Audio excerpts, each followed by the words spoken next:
All right, I'm going to see if I can do it without putting the glasses on. We'll see. I might have to be like this. Challenge accepted. Telling the truth is a revolutionary act, not just in a time of deceit, but in the 24/7 of our ordinary lives, as the world revolves in a web of lies, spun by silk spinning organs masquerading as humans, intent on catching their prey. May this lead us to pray. Maybe this is our revolutionary act, the solemn request of a gathering of humans, in earnest hope of defeating deceit, unmasking unrelenting lies, plaguing our day-to-day lives. How can we maximize our lives when daily we are served as prey? Power-hungry predators spread their lies, lapping up their applause at the end of the act. They take their bow, their encore, throwing bouquets of deceit. The poet Pope would not forgive those humans. We're just ordinary humans, trying to figure out what to do with our lives. Battle enough without having to resist deceit. Political clickbait rendering us unsuspecting prey, unable to fight back because of the passing of an act. Where's the reaction that will halt this rampage of lies? Tell us lies, tell us sweet little lies. According to the word, intrinsically evil is the heart of humans. An indigestible truth, but have you seen how they act? When will this scourge be cleansed from our lives? The predator's table is prepared for their prey. How long will we stomach this diet of deceit? Pinocchio's nose grew long with deceit, a natural detector of lies. When will we become more discerning prey, standing up for our rights as humans? Discontent with their control of our lives, what more will it take for us to act? In time, the prey will tire of this deceit, exposing their pact of lies. We revolutionary humans will redeem our lives.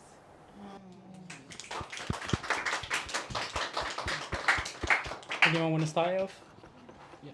I just have so many things. But no, I was kind of transfixed. But then I was really thinking about, because like earlier what we were really talking about like politics and like power of, well, for me specifically, I've really been thinking about power of language recently and the way that we as human citizens who are like part of the proletariat, how we are influenced to be a certain way or live a certain way, and what we perceive and everything is so influenced by the language. And especially as writers, I'm sure we can all feel the way that language influences us. And so I just really got that from, I just wanted to know if that was something that, like, the idea of propaganda was something that was going through your head when you were writing this poem. So, thank you. Like, this poem was definitely, like, I wrote it in May 2023, and before coming today, I was trying to look and see what was going on in May, like, what was happening. I know something political was getting on my nerves, and let's face it, currently, you know, with all the different scandals, literally all the time, you know what I mean, the lies from the different, like, politicians, etc.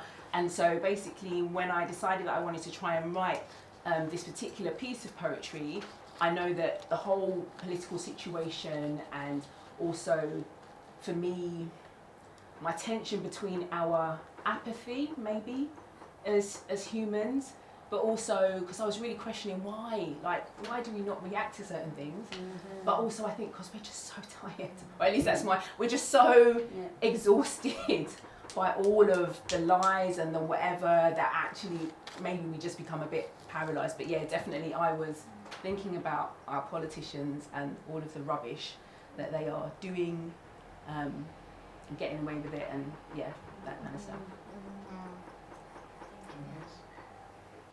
I noticed something. So you said like spinning silk. Silk spinning.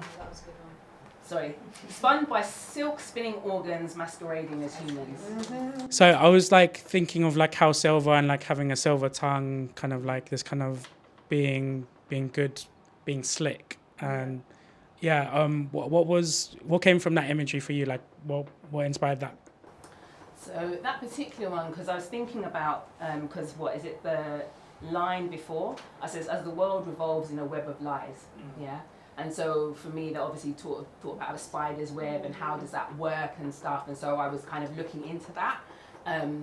And technically, it said that our skin is our largest organ. Yeah. So I was like, okay, so we've got humans basically spinning their web, basically, but masquerading as humans, really, drawing us in to their web of lies and stuff. So that's what was going on there. Hi, I really enjoyed the poem. It felt like a microscopic or view of what truth can be, and also an expansive version of it.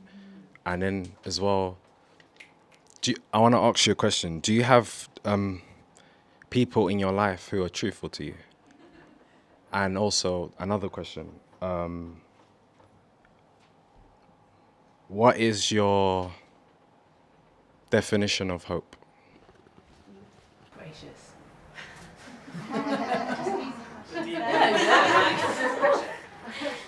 Next time you go first, right? So I do feel that I have truthful people in my life. You know, I feel there are people that I would trust with my life.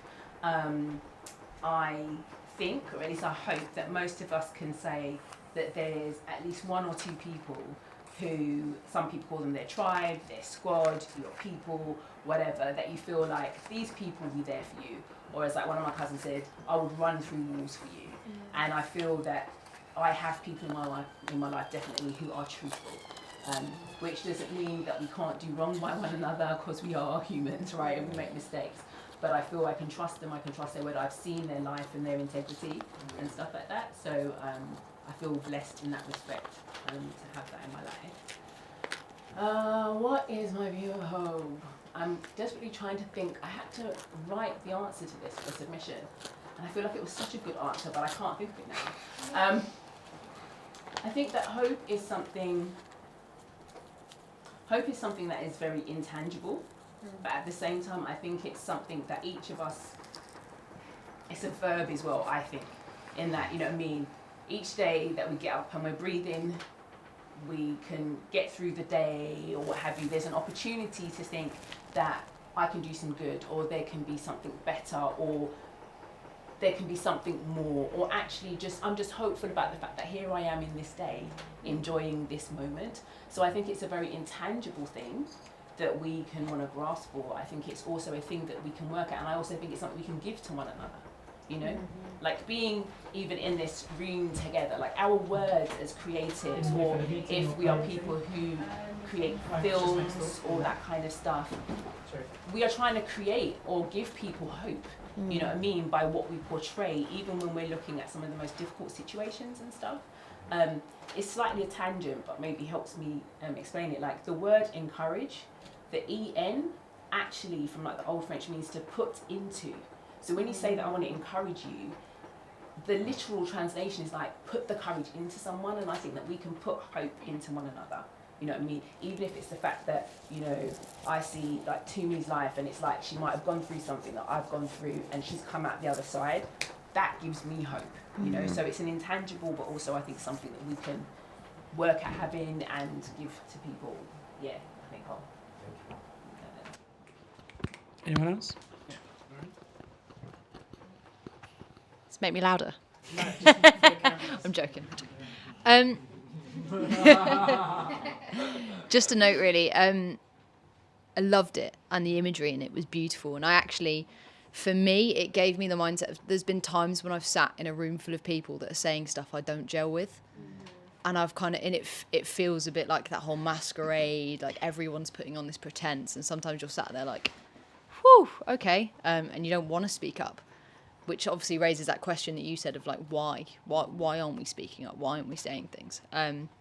But my question is, have you looked at that from a performance perspective, that piece? No, because like literally, like this was the first time, and I mean, I don't know if anyone noticed something about certain words that were coming up in the time. This is actually a sestina, which is a French, an old French verse type of poem. Spelling, please. Sestina, so sestina, and so there are 6 words that come up throughout the poem. And they come up at the end of every line of 6 stanzas or 6 verses in a certain order. And if you like look it up online, and I will post it to my stories later, an explanation about it, you know, it tells you the order that they go in. And so, yeah, so for me, I'd heard somebody do a sestina last year, and I thought, wow. And like, I thought, oh, I want to try and do some of these different forms of poetry. And at some point, obviously in May or whatever, I was like, I want to try and do a sestina. And then whatever was irritating me politically, I was like, I'm going to try and do this. And I'd heard actually that quote, telling the truth in a time of deceit, because actually it comes from part of a quote attributed to George Orwell, but apparently there's some dispute about whether it's from George Orwell. It's like, in a time of, is it universal deceit, truth is a revolutionary act, it's something like that, right? And so I'd heard that line, and then it prompted something, and then the rest of it came from there. So yeah, this is kind of how it evolved. So I wanted to do a sestina. I heard that line, and I thought, right, I want to try and use that line, and then the rest of it came from there. I think that's something you're really good at, is challenging yourself to write in different styles, because for those of us sometimes that have been writing a long time, we fall into our own style or methodology, or we just get really comfortable in how we write or how we construct something. And to challenge yourself is really good, whether it be I've learnt something new today, sestina, haiku, whatever it is, it's a really good way. But the one thing that stood out for me in there, because I had a conversation with my cousin over the weekend, and that line just reminded me of that conversation, and I probably won't quote it properly. There's something to do with, when will the human race wake up to challenge? I think it's near the end. Was it when we will become more discerning prey? Standing up for our rights as humans. Yeah. So it reminded me of a conversation with my cousin who is, most people think he's batshit crazy, but he actually talks a lot of sense. And he said, you know that 98% of our DNA is junk DNA? And I said, really? And he said, yeah, because it was tampered with to create a race of people that are slaves. And that just really resonated with that. How us creatives and poets especially, there's like universal themes that run in our work without even realising it. It's like we touch on similar subjects in different ways. Yeah. This is hitting me. I'm not gonna lie, it's hitting me. I didn't expect you to come out with that. Like that's a really interesting way of looking at it. Like the universal themes is definitely true. It's like so true, and it's hitting me. But while I'm here, I might as well say what I thought. But I also thought that what you said about her trying different writing forms is really excellent. I've never bothered to do that, really. The only thing I do is lists sometimes, but really going out there and looking at different things that exist, and there's a culture behind why they do it, and there's a birth, someone gave birth to it, and I think it's really interesting. I'm going to try it. I'm going to go out of my way and do something like that. So I really liked your use of alliteration. Power hungry predators, poet Pope, diet with deceit. I thought it was really, I thought it would hit. You know what I mean? Because I think rhyme can hit, but alliteration can hit. And then I also thought that there's some kind of dichotomous relationship between the prey and the predator that you were trying to touch on, I think. And I don't know if it was like, like a fighting match, or if it's like, like Tom and Jerry. Like, I don't know if it was like Tom and Jerry, or if it was like that they all took turns on. I don't know if it was two fish swimming in a pond round and round for eternity, the whole prey and predator thing. Because I don't know if the prey actually got eaten. In this poem, no. So I think for me, like, so with the Sestina, for example, they say that the last 3 lines, they call it an envoy, which is supposed to be kind of like a summing up of the whole poem, or sometimes, because I think traditionally also Sestinas can sometimes be almost in appreciation for a particular person or something or a thing. So the last 3 lines, when you use all 6 words. And so like for me, I said, in time, the prey will tire of this deceit, exposing their pact of lies. We revolutionary humans will redeem our lives. So for me at least, to answer that question, I don't feel that they got like eaten or whatever, but at some point, you know, that I suppose the dichotomy is there of the prey. It's like, come on guys, like why are we allowing this to happen? Can't you see what they're doing? It's very blatant what is happening. But we are unsuspecting prey, like political clickbait and different things just make us kind of like sometimes blinded. But for me, in those 3 lines, we revolutionary humans, we are going to somehow redeem our lives back. We're not just going to be taken over or defeated by them. Maybe that's where I'm trying to be hopeful as well, because like the line I said, you know, what is it? Because you've got the Anti-Protest Act, so even being able to actually go against, you know what I mean, the lies and whatever the politicians is very difficult right now, you know what I mean, and stuff like that, right? But for me, those 3 lines is like, I'm hoping anyway, that revolutionary humans will rise up in some way, whatever that is, which doesn't mean everyone has to be on a protest march, you know what I mean, but yeah. Maybe your Sestina was like in appreciation of maybe the hope that people will escape the predatorialness of governance. Possibly.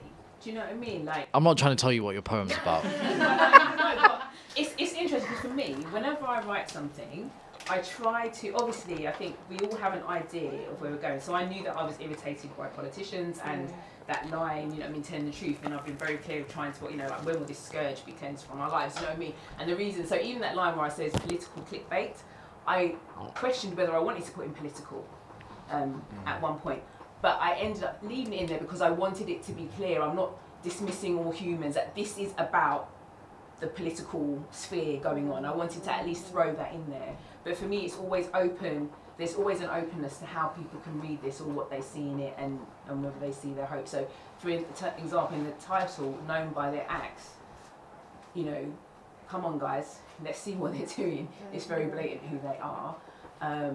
So I guess I'm doing a disparaging thing on them, but also just we've got something we can do even when we can't do, but we haven't given up yet, you know. So maybe there is that sense of hope. Well, there has to be. I think those 3 lines show that I'm hopeful in there somehow at the end, you know. Those of you that are familiar with my spoken word will know I have quite long spoken word pieces and they're quite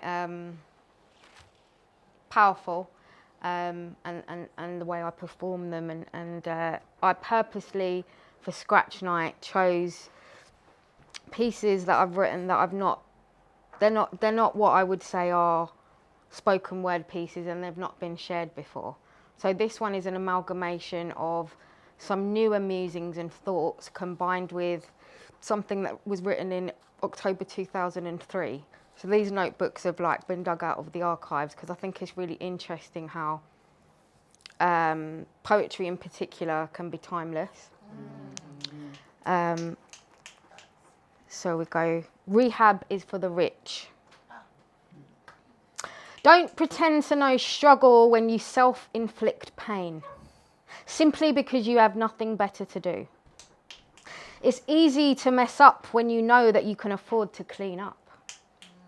Because rehab is for the rich, not for those who need rehabilitation from their predicaments. The poor cannot afford displacement of their lifestyle. You know you're poor when you only have coins to count and the only paper in your pocket is last week's receipts. When you have to choose between buying the loaf of bread or the butter, but you can't have both. So forget about having your cake and eating it. That's a rich person's problem. I hate it when people flaunt their ignorance like it was a fashion accessory. And it makes me sick that someone has the audacity to admit that their biggest problem in life is that they're not being paid enough attention. But nobody cares to mention that religion is a lie. And everyone is too busy consuming consumerism to seek out the truth. That people don't value the power of suggestion. And that size 0 should even be something we are debating. What the have-nots would give to have the luxury of deciding what they can do for the day. Because choice is a kind of freedom which cannot be measured, and yet it is a luxury that many dispose of by the second. Every street corner, everywhere you look, there are signs. Signs to direct you, signs to convince you, signs to instruct you, signs to say go, stop, wait. And yet generations are being destroyed because the youth can't find their way. When you're rich, you can get fucked up just so you can go to rehab and come out the other side. When you're drinking to escape your life, you can just get sucked deeper and deeper into a black hole and you don't get 2-week vacation in Colorado Springs. You end up with repossession orders and a GP's prescription for Prozac. There is no time off for good behaviour in the world of poverty. And UC checks do not come with DIY airbrushing kits. The sun is a lonely planet if you live on the moon. Command and control of the universe does not make you a control freak, for it was never meant to be your job. There are some things you have the power to change and others you simply cannot. You cannot orchestrate the way in which glass shatters when it hits the floor. 1,000,000 pieces shatter and free fall, forming a self-display of being broke.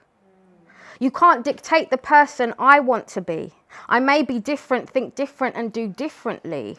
Doesn't mean I'm wrong. You can determine what you swallow, but not whether you will choke. Don't control the incident, but mentor your response. You can't keep moving if you should be staying still. Control is impossible if you believe in free will. What happens when well-laid plans don't happen as you wanted and requests wished for never get granted? Go with the flow, develop and grow. Misunderstood, frustrated because things are just not going your way. And then maybe it's time to realise it's time to take a different path.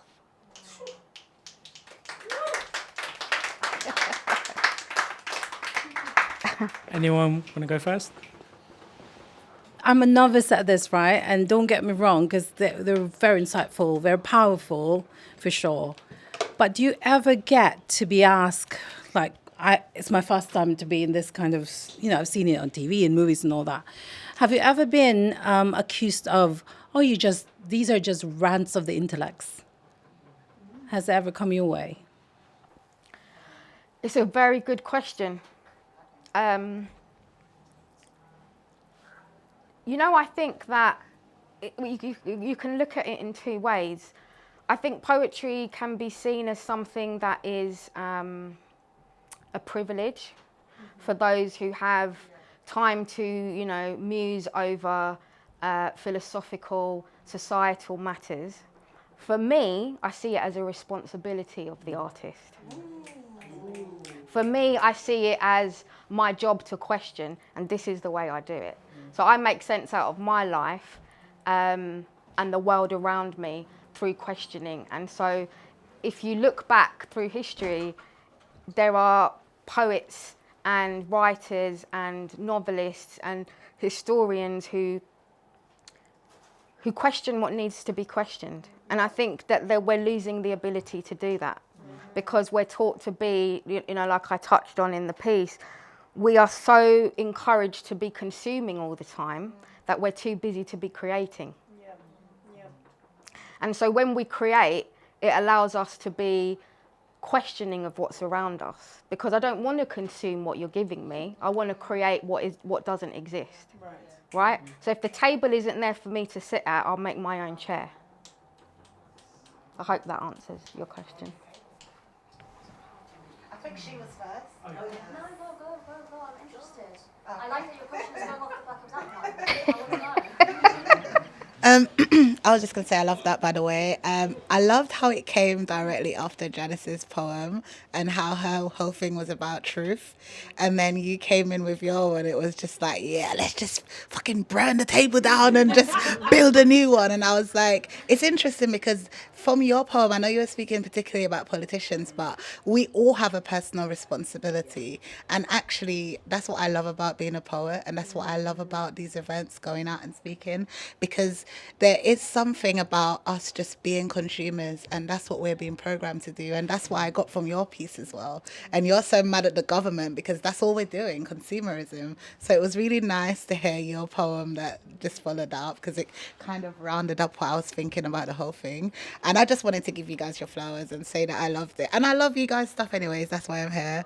But it was beautiful and very educational. Thank you. Can I just jump in briefly with a quote? So, like, I remember seeing something where it was an actor was talking about how art is supposed to reflect life.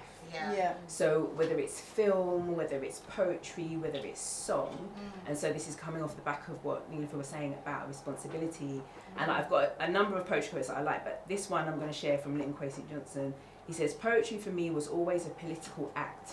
Poetry was a cultural weapon." So, you know, and if you think about the fact that, you know, back in the day we had lots of oral tradition, so how did anything get passed on? It was through oral tradition. Whether it was lessons from the generations, whether it was about the news, the town crier, whether it was to call people to arms or what have you.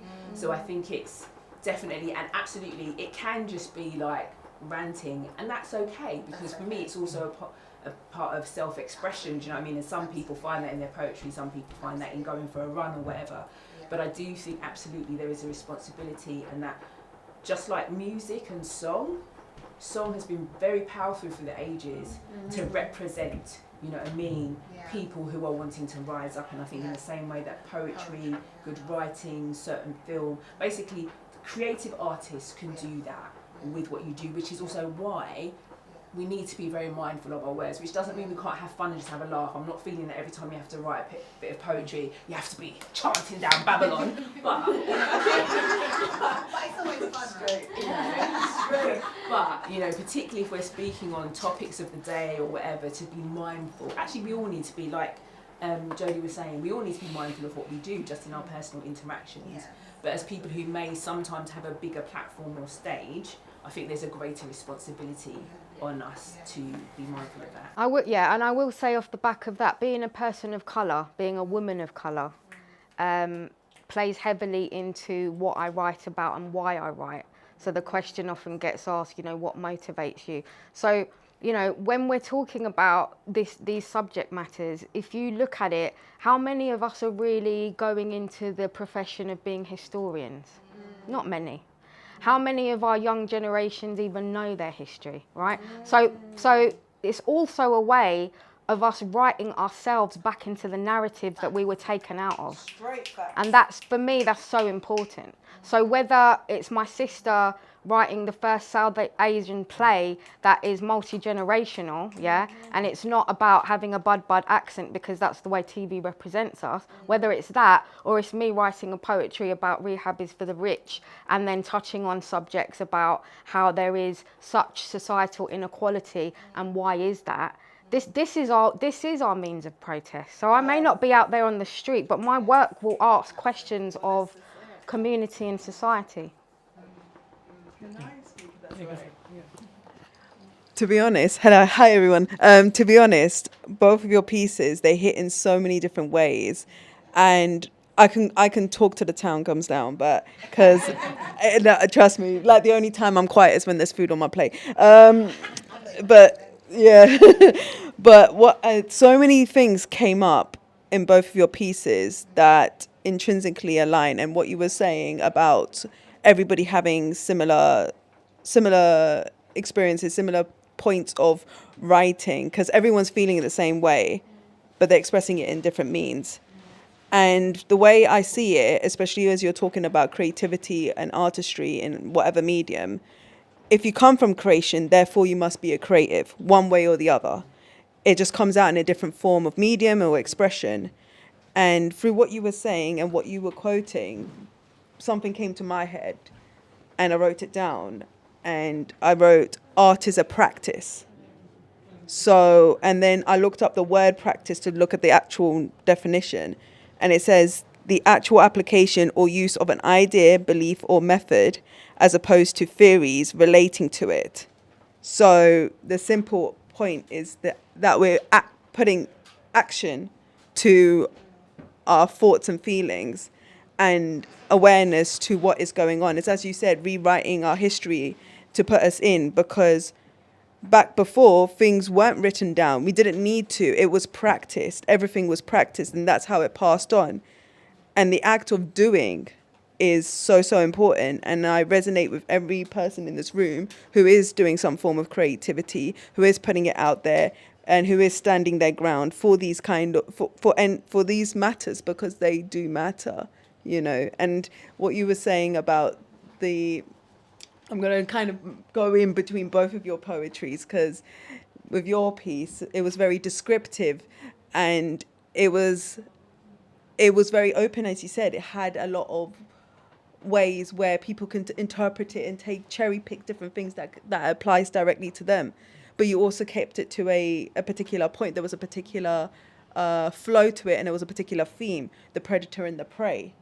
And that in and of itself, it's very cleverly done, because unfortunately, and what you were saying about, as a person of color, we can't go Rage Against the Machine. We cannot do a classic, or this day and age what we call a Karen. We can't just throw it out there and expect something to stick. Do you know what I mean? We have to do it in ways that is very intricate. It's there, and it's like people will listen to it, but they may resonate with different ways, but then they will tap somewhere in their subconscious. And that's how we're uniting as a race, as beings, as humans, as creatives, in whatever format you want to place it. And that's what I'm finding more and more. And then with yours, it was just very straightforward, in a matter of, this is what's happening, this is the disparity. So I like that this is happening with Scratch That, because it's a good way to see the comparisons and similarities and differences that make us unique, but also relative. But yeah, that's what I got from it. Thank you so much for your insight. Cool. Ali, did you want to? No, I want to. It's always one. I love your piece. I love how both of the pieces are kind of interconnected as well. It wasn't planned, by the way. It wasn't planned. We did not even... We haven't even spoken, really. We haven't spoken. I mean, we would usually. I have been a bit off radar, so I have to say, sorry to butt into your question. We'll come to that, but just to say that I have to give props and credit to both Meta and Janice for doing most of the promotion and the reposting and all of that. I'm usually very good at that, but my dad passed away a few weeks ago. And so it's been a very strange, stressful, weird time for me. So I've been very off social media and the whole promoting thing and what have you. So yeah, usually we would have touched base and said, oh, you know, what kind of pieces are you thinking of sharing? I had no clue what pieces each of us are going to share. So I said, the only sort of pre-communication that we had about tonight in particular was, you said, oh, you know, I'm thinking of you, and, you know, I'll see you this evening. And I said to you, yeah, I haven't really planned much, but I am trusting that this space, having been in this space before, will hold me and hold us. And what transpires is what is meant to happen this evening. So just to let you know that there's no real kind of rhyme or reason or real structure to this.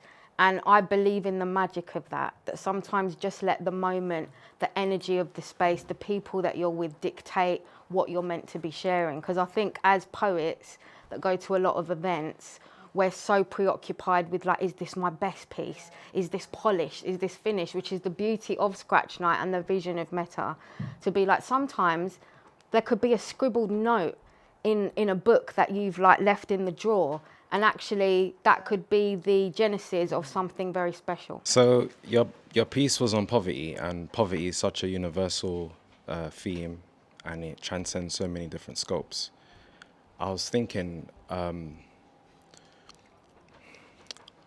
because in your piece I felt like you was talking about poverty being a destructive thing, and also if poverty is a destructive thing, then creativity gives life form as poetry. So I was thinking, my question is, what wealth do you have in your life? And if you have wealth in your life, is it fulfilling? What comes to mind is that famous interview when Bob Marley is asked, you rich or are you rich? And he goes, what do you mean rich? And, you know, if we're talking about monetary possessions, all cards on the table, in all honesty, I've had money and I've also had no money. I've seen what money brings, what lifestyle that brings, and I've also been in the situation where there's been no money, so I've seen both sides. But what wealth do I have? I think I have the wealth, the real wealth that I have is the love of my sister. I've had a lot of loss in my life, but the love of my sister is something that I believe I've been blessed with by God, because that's my, we tend to have been conditioned to believe that soulmates have to be romantic partners. I do not subscribe to that. My soulmate in life, my kindred spirit, my everything, that's my sister. And I prayed for a sibling. And when God gave me a sibling, he delivered. So that's my biggest wealth, I would say. And the other is my ability to write. And I don't even take full credit for it, because a lot of my best pieces or most profound pieces that I've had really resonated with audiences is stuff that I've downloaded. And I download that from something higher. I don't even think that fully comes from me. Yeah. So I think there was multiple parts to your question. Poverty does have many levels. I think again, with the themes of what we're touching on, and again coming back to our ancestral communities, they had to be creative, they had to be resourceful, because wealth wasn't stacked in their favour a lot of the time. And I think that we are also so in this day and age conditioned to believe that if we chase money and if we chase having a lot of money, it's like when people mistake attention for success. It's not the same thing. Sorry, I'm also like kind of not really an expert or anything like that, but I just want to, and the question I wanted to ask is actually in some way connected to what you just asked about I guess the theme of poverty that you just said as well. But what I felt when you started reading, and I would kind of wish you to read it again, or maybe I would like to read it again, because my memory is often not so good. But I felt pain, and I felt like a lot of pain was transpired through your words, and I'm just wondering, was that you said that it was like 2003, it was so a long time ago when you wrote that, but like was there any pain at the moment? Were you trying to express or get out some pain, or was this just that a byproduct? Because as we know that poverty can be a source of a lot of pain, but it also, as you said, there is also the other parts that are hopeful, and in a way there's still happiness. There can be still happiness, but I felt a lot of pain through it. So I'm just interested, was there anything?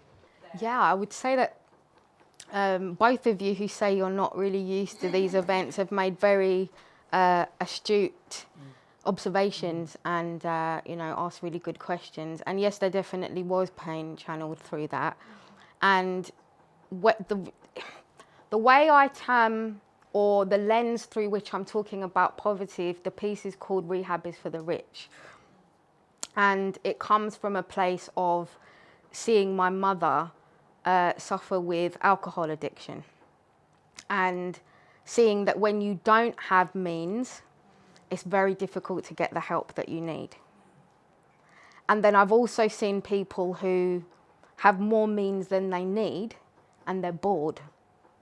And then they self-inflict pain and create these self-created crises.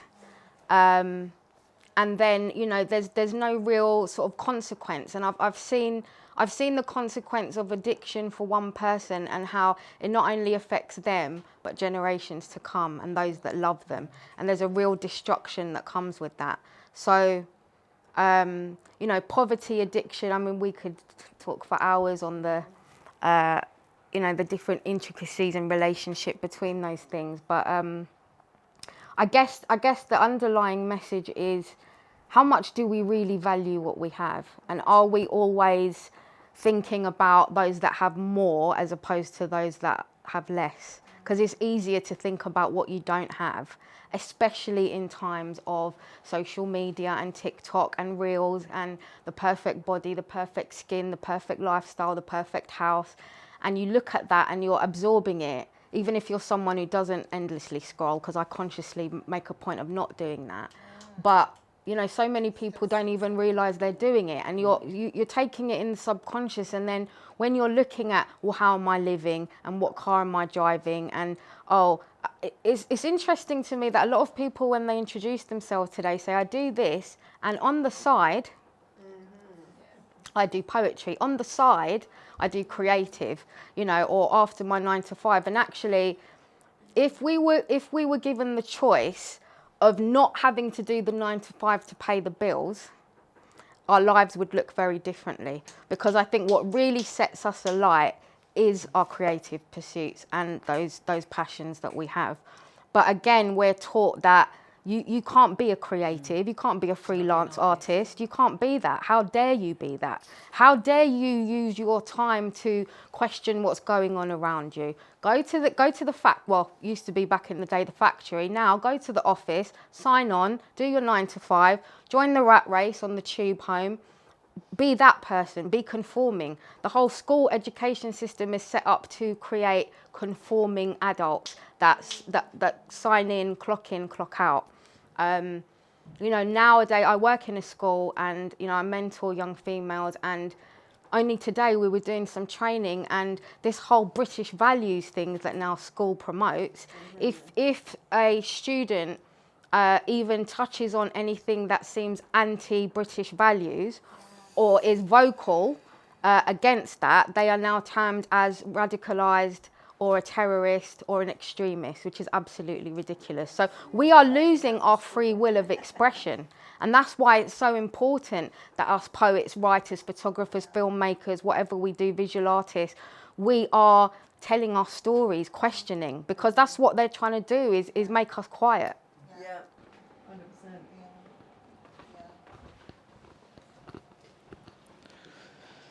Wow. So that was like really like a lot what you just said. And it's really weird. Like we did a podcast and we basically spoke about the same stuff. Like actually like, and then before, and the last thing I said, universal, whatever. Yeah, it really is true. Like, cause you might as well have like been there during our podcast. Like literally, right? Better. And then I have to say, like, your style of writing, I've seen you perform a few times. It's like, I find that you use the art of persuasion. I think that what you do, you try and set an argument and you give some examples to convince the person. And it's more like, I feel very like, it's like, come over here, you grab me by the collar, you're talking to me. And yeah, like, it's not a question, it's not anything, it's just like commentary, yeah. And you earlier on said it's like you feel that this lady, I didn't get your name. Phoebe said, are these just like rants of the intellects or the intellectuals? I don't know what's the correct term in that. Good title for a poem. But you said that you have like you said that you have responsibility to question, but then you said you have the responsibility to question what needs to be questioned. So yeah, I think it's like interesting that you feel that way, and then the style that you use in your written form definitely conveys those feelings. Thank you. Appreciate it. I think it comes full circle as well, the whole thing of truth and being a truth seeker. And I think in a lot of what we do, whatever our styles are, a lot of it is seeking truth. In our different methods that we have in our own way, we're seeking our truth, the truth. And it's interesting you say I create an argument and then back it up, because I did a law degree.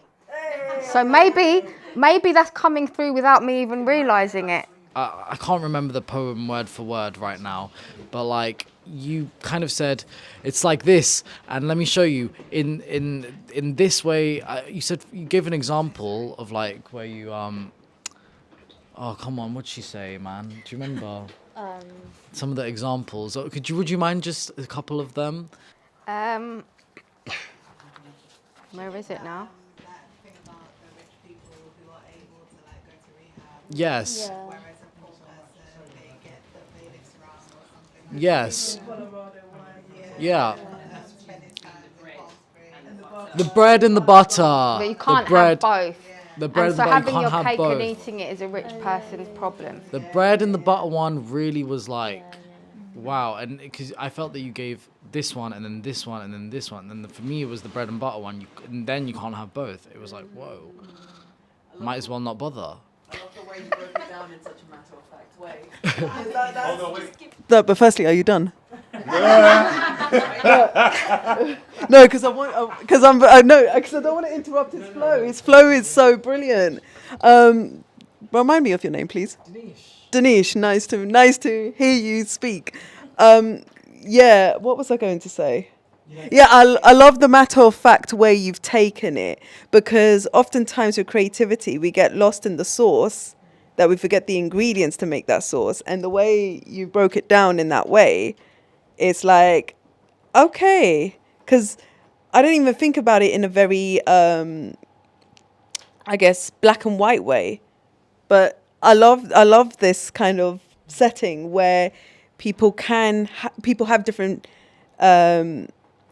ways of different viewpoints, different perspectives, and I love that, because I'm the kind of person that I do like my thoughts being challenged, but I am a very open-minded person. So oftentimes than not, it's not just about a person's fixed viewpoint, because there is truth, and then there's obviously a person's truth and all that. But then with everything, there's a backstory too. How did you get to that point? What experiences governed you to get to that stage? And both of you touched on what are fully immersed in what's been going on in terms of like government agenda and social and economical disparity. And within those realms, there's, even though we are at a breaking point in many ways, there's a strength that emerges from it. And there's something that I would say is like, only in your darkest hour do you find your sense of power. Because when things are all going well, you don't think about your power so much, because you don't have to fight for it. You don't have to try so hard for it. So when you're in the deep and dark points, even if it's from a poverty perspective, whether it's in a political perspective, these outlets that we have is a real testament to who we are, what our caliber is. Because if we did succumb to and just stay, I guess, locked into the matrix in some way and going to the 9 to 5, doing the A to B or A to Z and what have you, and just making sure you have your means to an end. But there's more to life than that. And this is when trials and tribulations come through. Only through trials and tribulations do you truly appreciate the fruits of your harvest, when you do receive those fruits, when you do work for it, when you do get that point, because that's when it's sweeter. That's when it's far more enjoyable because you've worked hard for it and you've dug deep. So yeah, that's I guess what I wanted to say. I didn't think that your piece was about poverty. I know so much of the language was about poverty, but for me, what really hit, like all of the punchlines and the subtext, felt like it was all about privilege. And I felt like, you know, I don't know in this room, but like growing up fairly poor, like everything you were saying, I was like, yeah, of course. And so I felt like the audience for that piece is really the people who can afford to go to rehab. And I guess I wanted to ask how you felt about that and whether that even matters. Like, do you feel like it's more about poverty or more about privilege, and does that matter? I think you summed it up perfectly. I think outwardly it does seem that, you know, the subject matter is poverty, but actually the subtext is far more powerful, and it definitely is about privilege, because privilege is something that I question all the time in the workplace, in society, in everywhere you go. When I travel and you see the different dynamics of privilege and how they work, you know, within Europe, within when I've travelled more long haul, and how it affects people. But it's, you know, there's examples every day where people that have privilege don't actually realise they have it. And so they are operating in a way where it's their God-given right, their birthright, you know. And so there's an entitlement that they have, that those of us that don't have that privilege, we will notice every microcosm of that, because we feel it. That they actually are, when I say they, you know, anyone who has privilege, but let's face it, it's Caucasian people, it's white people mainly. Even in the education system, in the schools that I work, you know, the level of accommodation that is given to people who just expect that to be given, and yet when you come, so for example, in the workplace, if a white person F's up really badly, they will just find another place to move them, right? But if a person of colour does the same thing or speaks up about something, oh, they've got a chip on their shoulder, oh, they've got an attitude, oh, they're aggressive, oh, that, you know. So it's like, oh, wow, to have that privilege to just do what you want to do and be forgiven. Yeah, fail upwards, exactly. So, yeah, privilege is a huge thing. And even within my own family, I've seen those that have it and those that don't. So that was tapping into that a little bit, definitely. Got the mic in the back. Yeah. I really related to everything that you were saying. I was like, yes, because on paper I had a fairly poor upbringing, but I felt wealthy in other areas. Had an amazing mother that felt wealthy to me. I was always acutely aware of that. But you said a few lines about glass and swallowing it, and that really, really stuck out to me. I can't remember specifically, but just wanted to make the point of, even as a kid, I was very aware that any kind of middle class friend I had, they had a choice in how they digest the sort of shreds of glass, and I knew I didn't have that luxury, and that just made me remember that. A very specific, I felt like as you said those lines, I went back to a very specific age. It was just quite amazing what happened in about 2 seconds in that. But yeah, thanks for sharing. It's beautiful. Thank you. Yeah, I mean, the part where I say you cannot dictate the way falling glass will break, how it shatters, I suppose is a metaphor for my own mother, who was a very courageous, brave, amazing woman who managed to achieve a lot in her life. But when it came to her breaking point, no one could ever foresee how that break would happen, and how that transpires. And as much as you want to pick up those pieces and glue it back to its original, it never will be. Yeah. Hello. Well, you wrote my name.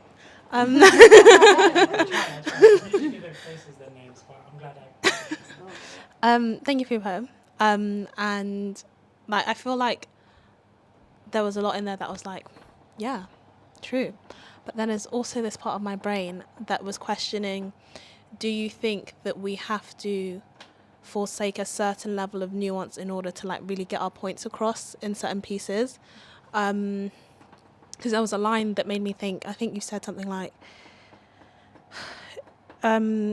like drinking to like forget about pain or like suffering, like, you know, what's going on in their life, and it was more about the person who didn't have privilege. And obviously, no, that was a different line. That one, that was from the beginning. This is really surreal when people start like, no, not that line, that line. I think I know which one you're referring to. So when you're rich, you can get fucked up just so you can go to rehab and come out the other side. When you're drinking to escape your life, you just get sucked deeper and deeper into a black hole, and you don't get a 2-week vacation in Colorado Springs. As in, sometimes the whole rehab for the rich thing is, you know, that whole thing of we're coming into an age of like sort of the virtue signalling, and when people don't have a real cause to fight for, they want to give themselves a problem. They want to give themselves trauma. They want to give themselves something that, oh no, look, I've been through this pain, and so that gives me a bit more kudos and a bit. But you're self-creating that because you really don't have any problems, right? And I'm not saying, I am not purporting to be any kind of expert on alcoholism. There's a myriad of reasons why different people do it, and not just people that suffer poverty or mental health have problems with alcoholism, and it's not something that the rich can't experience, of course, but it's just, again, that thing of, you know, it's like, oh, I can wear this badge now. Yeah, I went to rehab. You know, I had substance misuse issues. Like it's a fashion accessory. I also referenced that in one of the lines, as opposed to having real struggle that you had no choice. If you are the victim of certain circumstance and you are in certain predicaments because you had no choice, that's very different to then giving yourself a struggle. Yeah, I think it made me think of,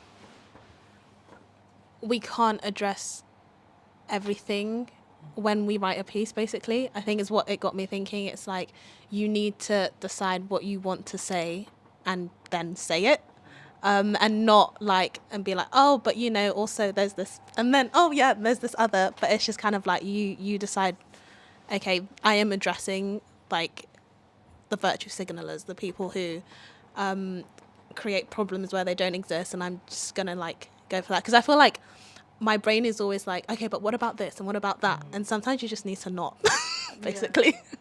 Yeah, I mean, it's like anything. This is the beauty of the subjectivity of poetry, right? So it's not an essay, and it's not a dissertation, and it's not like, well, you haven't covered every single angle and every point. The whole point is you come with the angle you want to come to, or you come with the angle that speaks closest to your heart, or that you want to shout loudest about.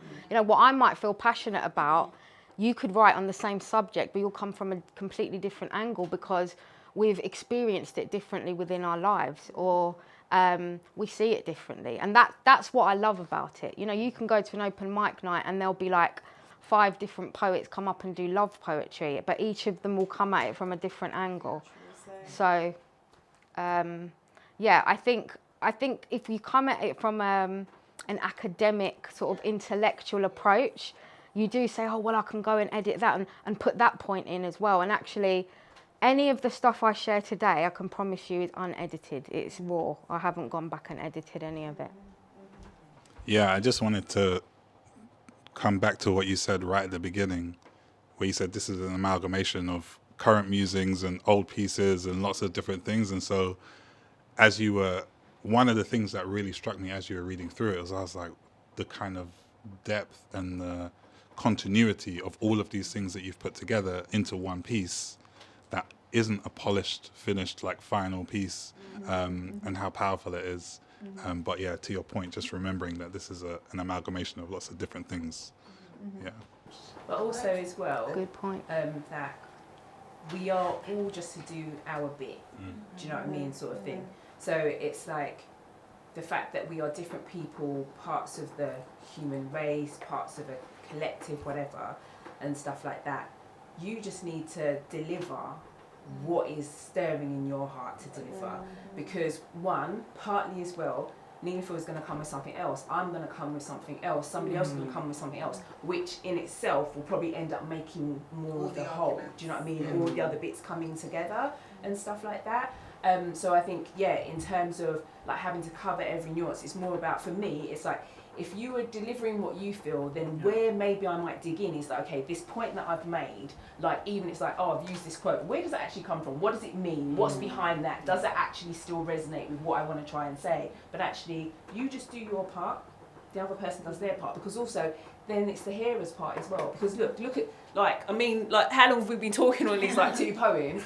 Everybody in the room is taking the bit that's resonated, partly because of where they're at in their season, what's going on in their mind, what's happened, and then they add their part to it and how they respond to that. Maybe the conversation they're going to have tomorrow with some of the stuff that came up today or whatever. So it's like, we don't have to do it all, you know what I mean? It's just deliver whatever is your part. And as poets, creatives, whichever creative art form you have, I think there's a moment when you think, it's done now. Do you know what I mean? Even if you need to tidy up some bits, but you have that something that makes you think, it's done now, you know? Yeah, I think of it as we're all our own individual pieces of the infinite puzzle. So even the discussions and the questions and the commentary and the observations that are coming from pieces that we've shared have opened up different branches and avenues from a theme, pieces of the infinite puzzle. Really? Yeah. I have to write that down. I'm going to steal it, but As long as you give her credit, it's all good. Yeah. It's on camera, so it's copyright. I was just gonna add to what you were saying, and interestingly, when Danisha was talking about his perspective, and he said, "Oh, it was really black and white, and I could hear the law in it." It was interesting for me because coming from a completely other perspective, and I also have a child who's in like secondary school, and the experiences that we've had, and the way that, because I'm very free thinking, and I'm always telling him to be assured and to question, and the authority doesn't like questioning. So the instances that we've had specifically from his perspective and mine with the system, and how they've literally just tried to break the voices down, I felt it was so interesting just how I felt something completely different to what he felt and what she felt and he felt, but we're all feeling something similar. So I just wanted to say that, to say that's one of the beauty of poetry. That's why I love poetry, because it's like there's always going to be your intention, what you're trying to say, what your voice is, but there's always going to be what other people take from it as well, and both are completely okay. So like I feel like nuance doesn't even really exist, because it's whatever you choose to take from it, or it's whatever you choose to put in there. Do you know what I mean? So it's always going to be like that. So I feel like as a writer, because I know it may be coming from a place of your own, like, when you're writing your own process, I feel like the quicker you get rid of that idea, the better, and just focus on what you want to say and what you're trying to get out there. I have a question for both of you. So as a writer, do you ever feel a sense of poverty of words? And how do you deal with your poverty of words? Say the second part again. How do you deal with having a poverty of words? I don't think she has Rich. That's well. Do you want to? All right, go on then. So, people talk about writer's block and stuff, right? So there was a time when I would have thought, yes, I do have writer's block. But I think that I probably look at it slightly differently now, in that, so for example, I think Dap said earlier on about art is a practice. So if we're talking about writing or any creative form or anything, it's a practice. It's getting into a rhythm, routine, discipline, whichever word you prefer. I prefer rhythm. I'm not very a fan of the word discipline, but whatever works for you, right? And so I remember when I was doing this writing kind of course, and it was saying that you need to be doing daily writing, which I do think is important. And it said, even if you sit down that day and you think you haven't got anything to write down on the page, I don't have anything to write, full stop. That's it, you know what I mean? And so I think that in a poverty of words, I think if you're a lyricist, you will always have things that you can say. Because to be honest, there are some times when I actually don't say anything, because I think that as a lyricist, I can probably say something, but does it really have meaning? Does it really need to be said right now? Does it really resonate and stuff? So I think you probably always have things to say, but sometimes it is enough to just say, I don't have anything to write. Or actually even writing, I have no idea what's going on right now. So I think from that perspective, for me, I think I'm looking at it differently. You know what I mean? It's like, I have stuff to say, I can probably always write something, and yeah, if it comes out as complete nonsense, that's okay, and it can be discarded, because sometimes that's actually just making room for something else that wants to come out. Yeah. Just to answer your question from my perspective, I don't experience that kind of poverty. Thank the Most High. That's not to sound conceited or that, oh, I never have a problem that way. I say that to say I've been writing a very long time and performing a very long time. One thing that remains true over 20-something years is that I've never written for an audience, number one. Number two, if I write from a place of truth and have the courage of my convictions, which I believe I always do, and I think that comes across in my delivery. I think Meta said something about I shoot people with my words, and then there's a line in one of my pieces where it says, sometimes they say the bullet of truth travels slow, but mine do not, because I shoot my arrows of truth at close range. Yes. So for me, even if what I write resonates with one person out of an audience of 100, I've done my job. Yeah, enough said. If it resonates with no one, that's also okay, because I'm writing for me. I'm writing for a higher purpose. I'm writing not for an audience, not for the clicks, not for the applause. That's all a bonus. Wow, that's a bar. Bars! You better preach! Yeah. So no poverty of that kind here, but yeah. As we can see. Yeah. Do you know what? It was just a commentary, and it alluded, what you just said tied in so well with what I was going to say, which is just that I see your poetry as like true advocacy for people. And I work with people, I'm a family support worker, so I work with a lot of people that are going through poverty and that are having issues with substances. And just hearing you, I can just visualize the differences of lifestyles with people and resources. Resources is a massive thing. And just it just comes through so lovely in your work. And I just think that people can either relate or take so much from it and learn from it. And yeah, I just think that's really beautiful, and I really, really appreciated that piece. Oh, thank you. Appreciate you. Okay, right, so here we go.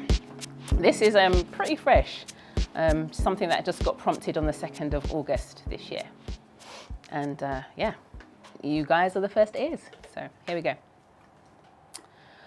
I'm not even sure what I'm processing, or if I'm even processing. Maybe I'm just sitting with it for a while. It's not as if the topic hasn't come up before. Usually, not even a flicker or a flutter, and then today. Driven to confirm what I thought I knew to be true. Yet devoid of emotion, or maybe I'm numb, humdrum. No, I don't think that's it. I reconciled my peace. I can see me then, now. I remember the time and place and the tears that escaped. I let myself off the hook, finally forgave the grave thing I had done. It had taken a while to get to that place. Relief like a tidal wave baptizing my soul. A rebirth of sorts. Having come to terms with the past being done, the bell can be unrung. So why am I here scoring the page? Why mark this moment in black and white? Previously in stasis, what stirrings in my soul are beginning to simmer. I hope they don't boil over. Have they been dormantly lying in wait for 25 years until it was time to unleash and rewind me back to that moment? I don't think so. So why this gnawing need, a kind of greed to put pen to paper? This thirst to acknowledge the uprising of unspoken utterings undulating under the surface. Face to face with the past, I remain unmoved. Is it because I have moved so far from that moment that previously ground me to a halt, held me captive in a time capsule so fleeting yet eternal? No need to go back to the future.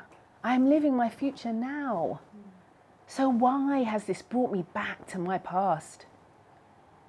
Maybe it's so I'd know, deep down know that I'm free, no longer bound, no chains holding me.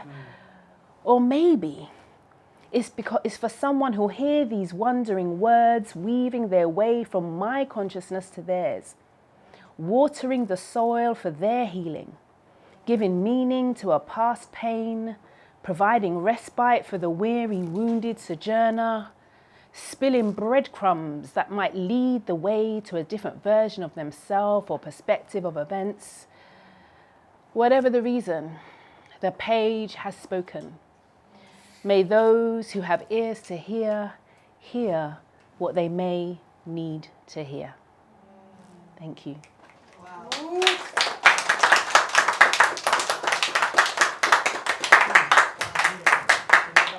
I'm getting invigorated again.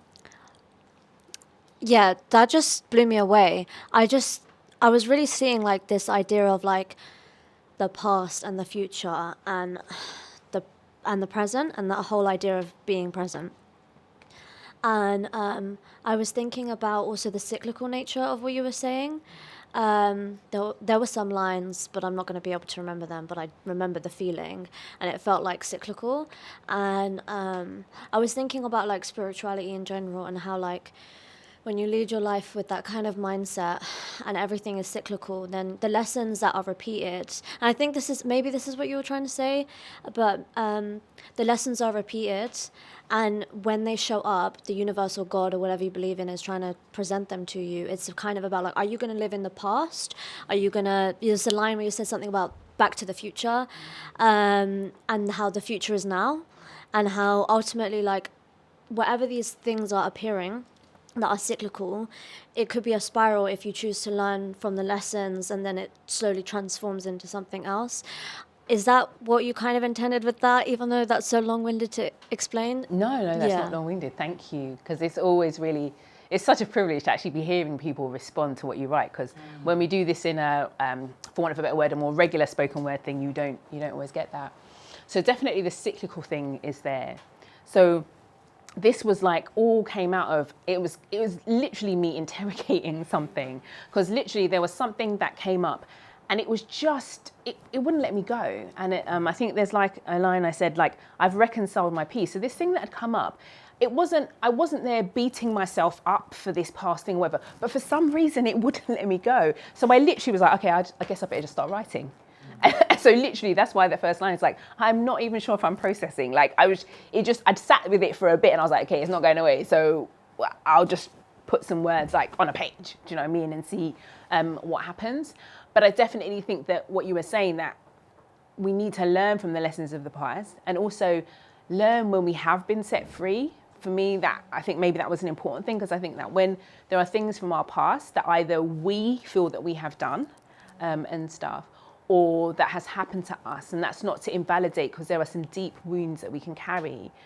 But within this was a thing, like I think I said this line, driven to confirm what I thought I knew to be true.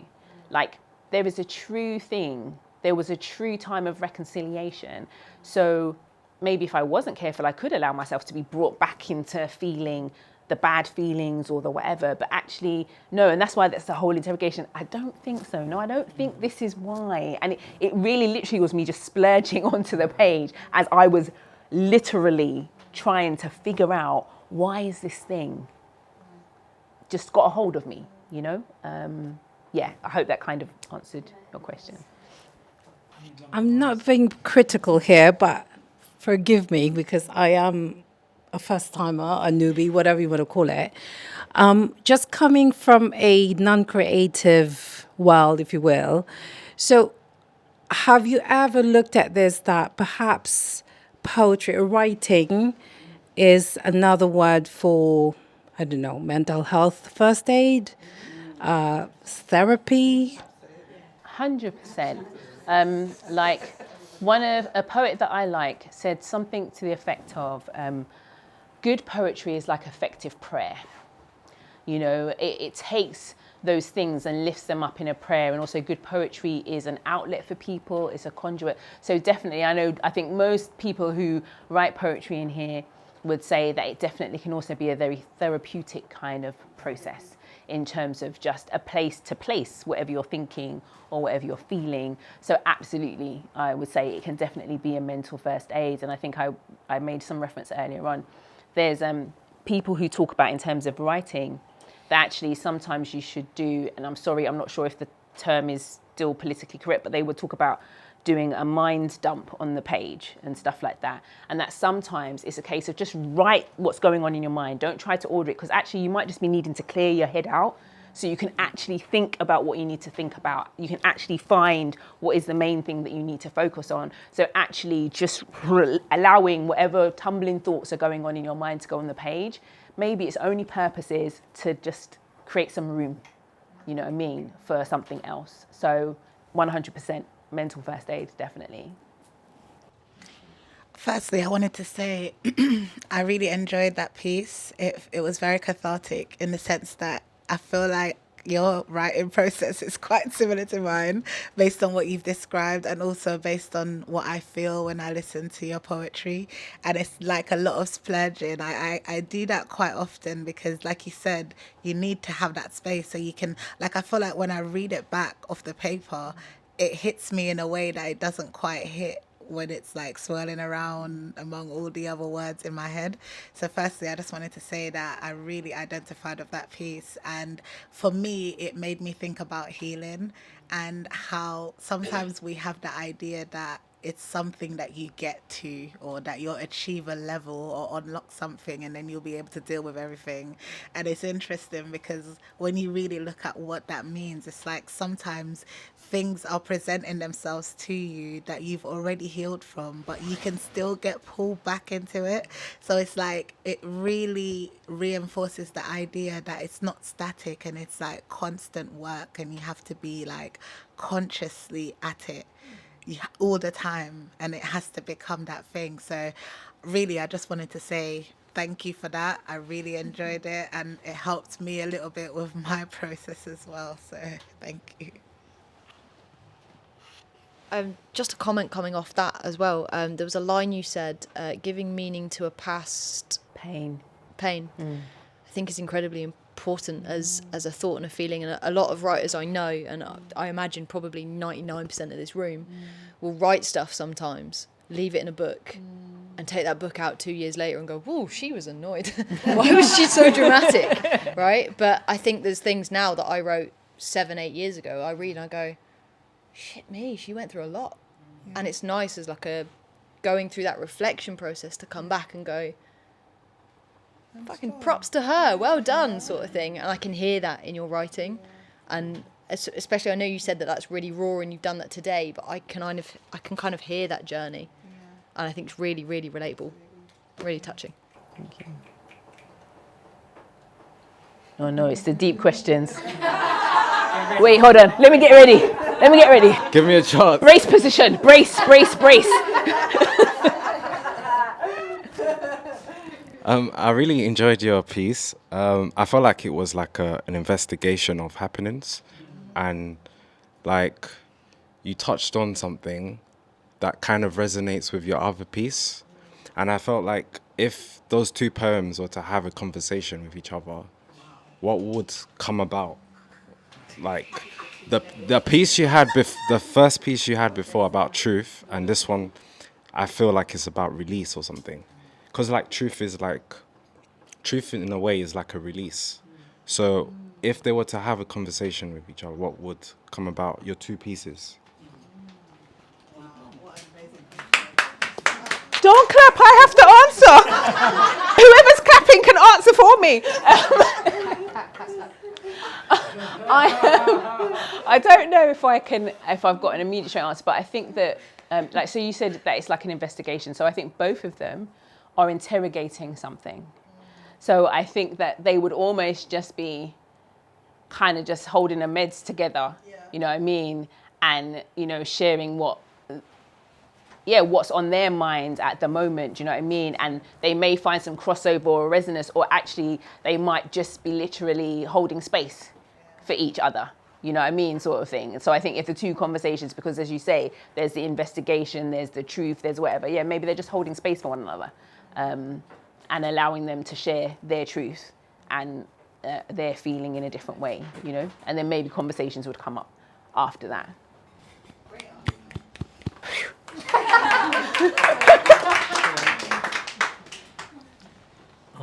Oh yeah, I actually didn't write anything, but what was I gonna say now?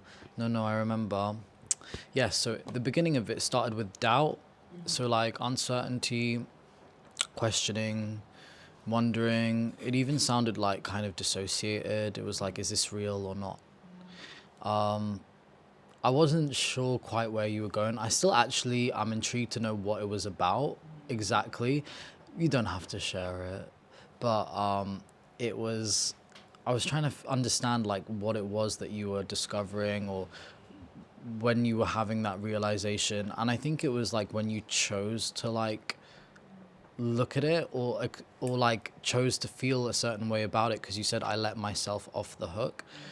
And it kind of makes me feel like you chose something actively, and it was like more about, for me, this was like a psychological purview or something into the way someone is processing something. And what is that something? I don't know. I'm still trying to figure it out. It was definitely an enigmatic poem. Yeah, I mean, honestly, I'm still not sure why. And I'll say that from the moment, because literally what you're hearing is, this was literally as I was like questioning, what is this about? And so where I've gone, no, I don't think so. Those bits are very clear, because like the bit that you referenced, like I finally let myself off the hook. So it's like, but for some reason, it was just in my mind. And I wrote a line about, but devoid of emotion. So it wasn't me feeling crestfallen or me feeling whatever, but I was like, for some reason, this thing is still in my thoughts. So, okay, I'm just going to let the page and just see what comes out on the page. So it was an interrogation, it was a question, it was a back and forth, really kind of like with my own thoughts. So like, okay, so why do you feel like you have to be written down? What is this about? And I think that's why I kind of then ended with it. Maybe it's, so I definitely do know that this is a done thing, or maybe it is for somebody else who will hear something and they'll get something from it. So like spilling breadcrumbs, you know, like somebody might get something from it that actually connects with them. Maybe that's the reason, you know, like, because this thing is untitled, you know what I'm saying? It's like, I still don't know. I can't say to you, I absolutely know that the reason why I had to write down these thoughts, because that would make it sound like there was no... That makes it an embodiment of uncertainty then, definitely, like... So it was literally me doing a back and forth. It's like, okay. Ooh, that's a good title. Embodiment of Uncertainty. No, for your poem. Wait, okay, hold on. Let me get a pen. Because you said it's untitled, so you can let the audience title. I'll credit you. You can choose to call it whatever chaotic thing you want to call it. But I mean, to be honest, this probably won't go anywhere else after this. When I was thinking about when Meta asked about this, and then I was thinking about what to do, like the Sestina, I absolutely knew I wanted to do because I'd never done them before, and I thought I want to come and share that. And then when I came up with this, I was like, I'm going to share this. It felt quite vulnerable, it felt whatever, but I was like, I feel like this is something to share here. Again, I can't tell you why. I don't know, you know what I mean? It just felt like I needed to just write these things down, interrogate, question. It was a way of me trying to figure out, and almost I think it was a way of just getting it out of my head because it wasn't getting out of my head. It makes me think of like a calculated uncertainty, like an error in a mathematical equation. I don't know if you know. I don't know if I'm remembering maths class correctly Maths either. was not my forte, but I'm apparently listening. they Go have. ahead. There's an error of uncertainty, and it's called error. Does anyone know maths? Anyone? Yeah. Is it true? Is it what I'm saying right? Yeah. Error. There's always a thing, like, and it's kind of like that's what it was. Does anyone actually know how to describe it properly? Do you have the term? Do you know the term? Like it's called an error in maths. The particular word. I mean, like I know the term margin of error, but I don't know if that's like the. It says there's always says minus error on the calculator. Oh yeah. For that degree of error, and it's like that's the degree of error, and you actually can't tell you what it is. It's just that degree of error. I feel okay with not knowing. Like where it landed, for me, I'm okay with that. And it may well have just been that for whatever reason, I just needed to put those thoughts on a page. And that was all that needs to happen. I can't imagine that I will read this anywhere else again. But I don't know. You know, sometimes things can sit there and all of a sudden you're sitting with someone, you're like, you know what, this piece might resonate in this space. But yeah, I feel like it's done whatever, or whatever needed to come out, came out. And that's a good way of facing uncertainty as well. Like, just like not taking it like that. Yeah, definitely. Thank you. Thank you. It's kind of like a broader question, but it's just like I'm curious because of the way you write. I definitely feel like the spirituality side of it. Yeah, okay. And I feel like I'm curious as to like how you kind of like, do you believe in the idea of like fate versus free will? Because it's something that I think, Neelofer, you touched on too. You touched on fate or free will, something, one of those. And I was just wondering, I guess to both of you, do you believe in that concept of like fate and free will? Like predestination, stuff like that, and how much and why, and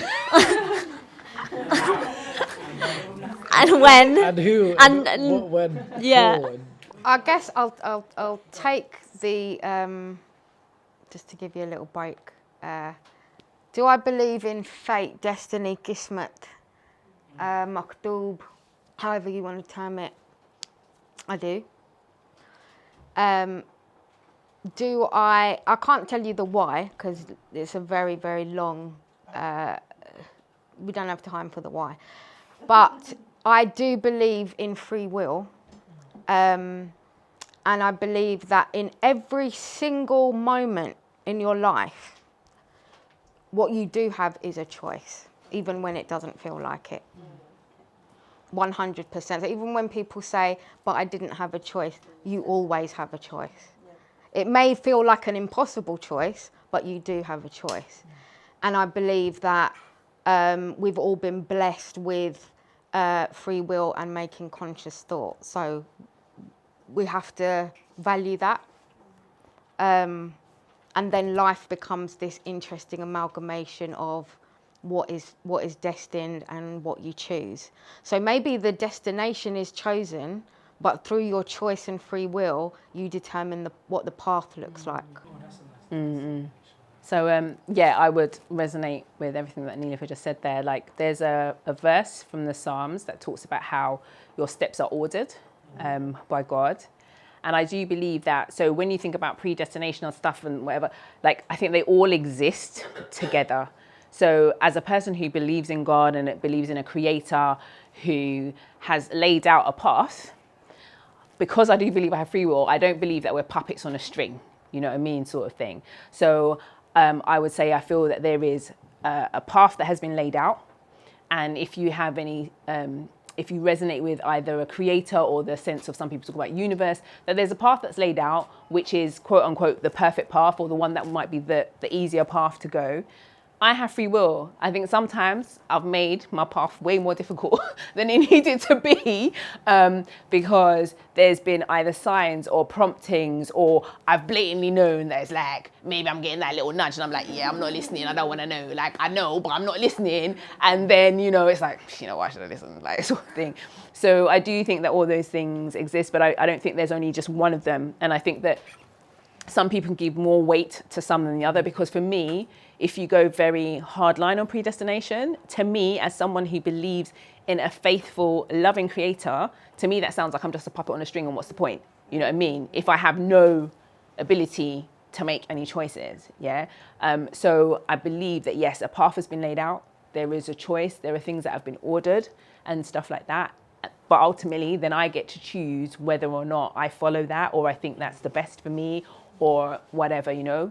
And I do feel that within that choice, that my creator will still sometimes go, Janice, I'm trying to show you, you know? like, you know, hey, like, you know, sort of thing. I don't think will just leave me to get in complete destruction, but ultimately the choice remains mine, you know, and what have you. And I also think that we live in a human world, and so I don't know if this is quite fatal, but the fact is we live in a human world where stuff happens. And so that stuff is going to impact your life and impact the choices that you can make. Though I agree with Neelofer, you always have choices. And sometimes it's going to restrict the choices that you can make within this human world as well. So those things also have an interplay in this human real life that we're living here, flesh and blood life as well. So, yeah. Okay. Hello, my name is Gabriela, and I just want to this is my first time coming here. First time in London too. You know, the second time. Gabriela's from Indonesia. Yeah, I'm from Indonesia, and this place is really nice, and I really feel the warmth, and the discussion is very two ways. And I just want to ask a question to Janice, or maybe to Neelofer. Yeah, Neelofer. Okay. Sorry, I'm still adapting with the So I'm a singer-songwriter, and I sometimes being torn between writing for myself or writing for the stage or the show or the people, or between like pouring it out, vomiting, just like we had a conversation back there. How do you find the balance between just vomiting and still make it in the rule, quote unquote, rule of artistic making? For example, what you wrote, you said it's something that is just like being out from your heart. But for me, who are not really used to poems and dictions and beautiful words, I still feel captivated with the rhymes that you use, how you make it somehow, the structure. And it's like, how do you do that? Or is it like something that you have done so many years that it comes naturally from you?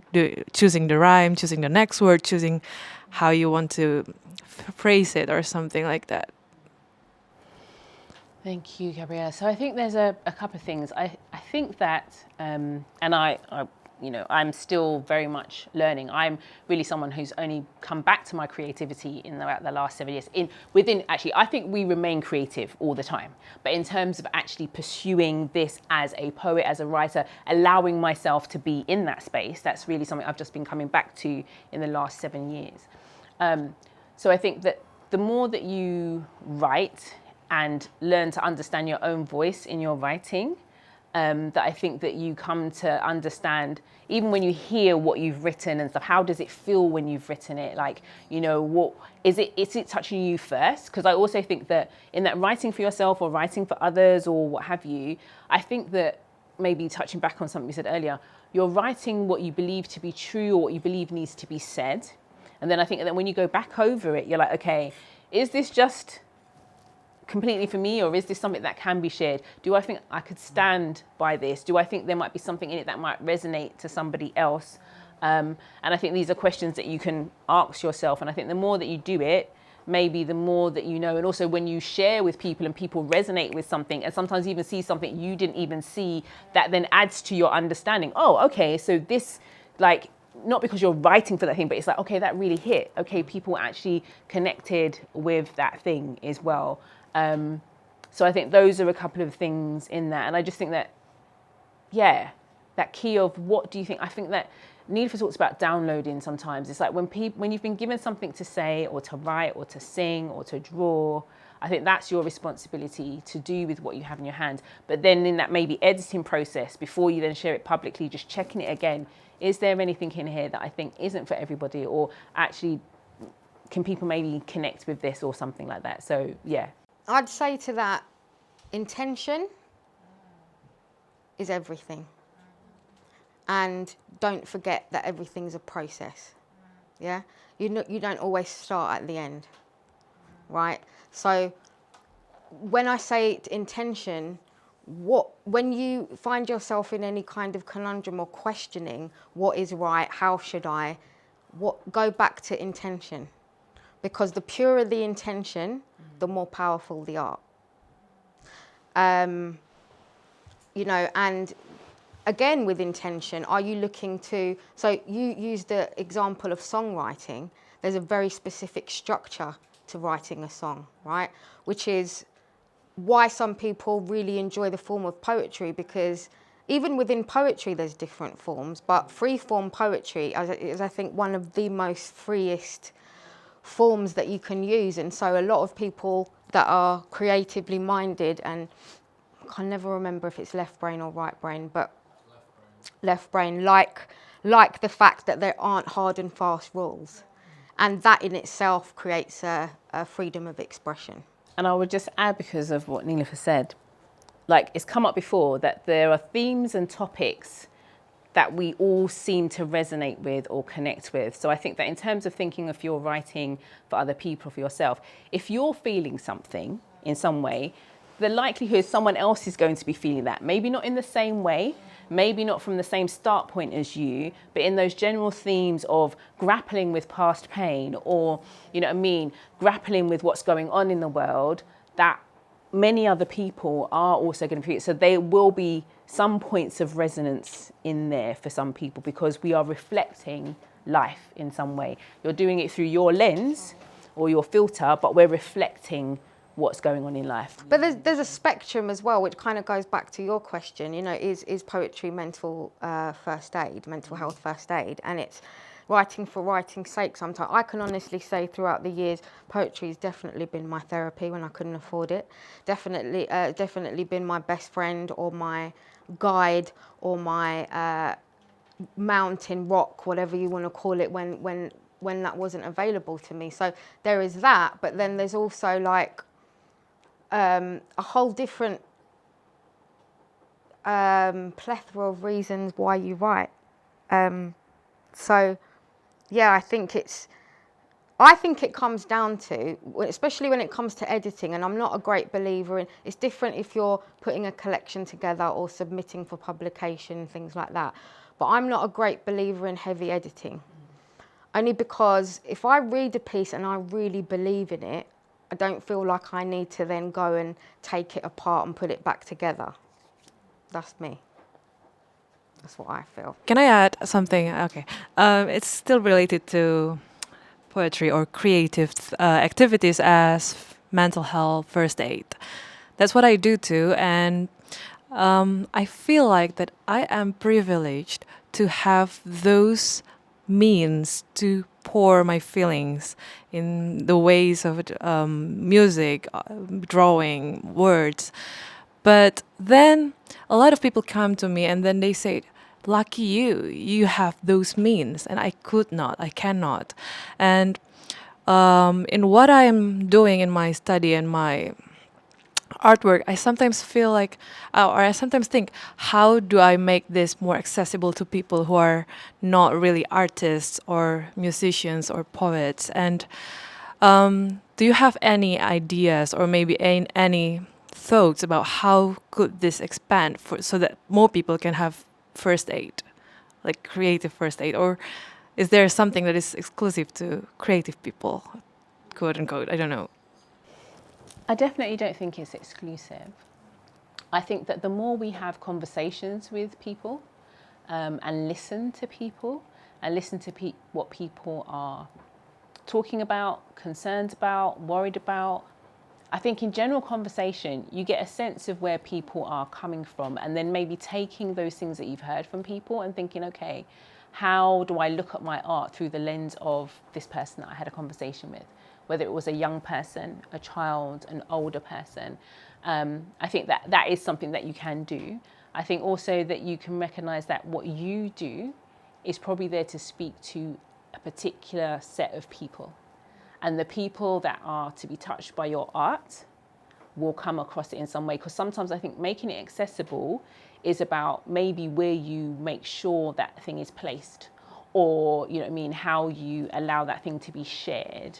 I mean, I hear what you're saying about the process. So I do think the more that we interrogate life, converse with people, spend time with people, just for spending time with people, you pick up stuff, you know what I mean? And I think that can inform your work, or inform at least the way that you look at your work. But also knowing that those who are to be touched by your work, they will be touched by your work. You know, some people will be touched by someone else's work. It doesn't mean that your work isn't good, but it's just that person's sound, your person's life experience will connect with different people, and in different ways as well. And also in different seasons. You know, there are some songs, poems, films, whatever, you first watch them and you're like, what's that about? Like, yeah. And then in a different season of your life, you listen to this song, you read that thing, you watch that thing, and it is exactly what you needed in that time as well. So like, as Neelofer said, intention, pour out what you have to pour out, and I believe it will go, oh yeah, like you said earlier on when we think, whatever is to transpire, whatever is to come from this thing, if you've gone at it with a pure intention and given your best to this thing, where it's supposed to go or land or touch, I believe it will do. I guess it's just a comment, because I'm sure this is so cliche for you guys to hear that, oh, you're so in touch with your inner soul, that's why you can be so artistic and, you know, poetic, etc. But what you've been saying all tonight, I've really come to really appreciate that you're in a very vulnerable place, but you've created this really fantastic platform, or whatever you want to call it. And then it then resonates, like you talk about resonating. So I've discovered it in a different way, because I could have easily just rolled my eyes at Lauren, what on earth? You know what I mean? But because this was an open forum across, it's like, I thought there were drinks, you know what I mean? I thought there's... Yeah. But I really appreciate it. So bottom line, thank you. Just to add to this, I think I wanted to just thank you, Meta, for allowing the people in the room this space. I don't know if you remember Das from the Night in Ealing. Just adding on to your point as well, there's a gentleman called Das. He's a 74-year-old Texan, super Republican, very, very strong beliefs, right? And we invited him to a scratch night. Meta was there, and he was so scared, because he was like, these people I'm not gonna resonate with them. I'm not gonna understand them. I'm not gonna gel with them. And since then, he came to so many arts and scratch nights, and he loves it. He's writing a book now. We had a whole moment where we pretended to knight him with a pen as a creative, because it was like, I'm now a creative person. And it was that, I think it's that holding space for each other and allowing each other this platform that Meta so brilliantly allowed everyone to have tonight, that brings people like yourselves with your thoughts and feelings that everybody connects to in some way. It's just a really brilliant, brilliant thing.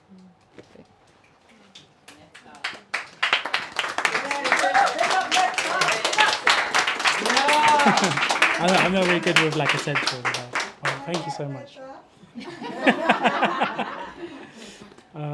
Does anyone have any other questions? Cool. I think it's time for the next poem. Okay.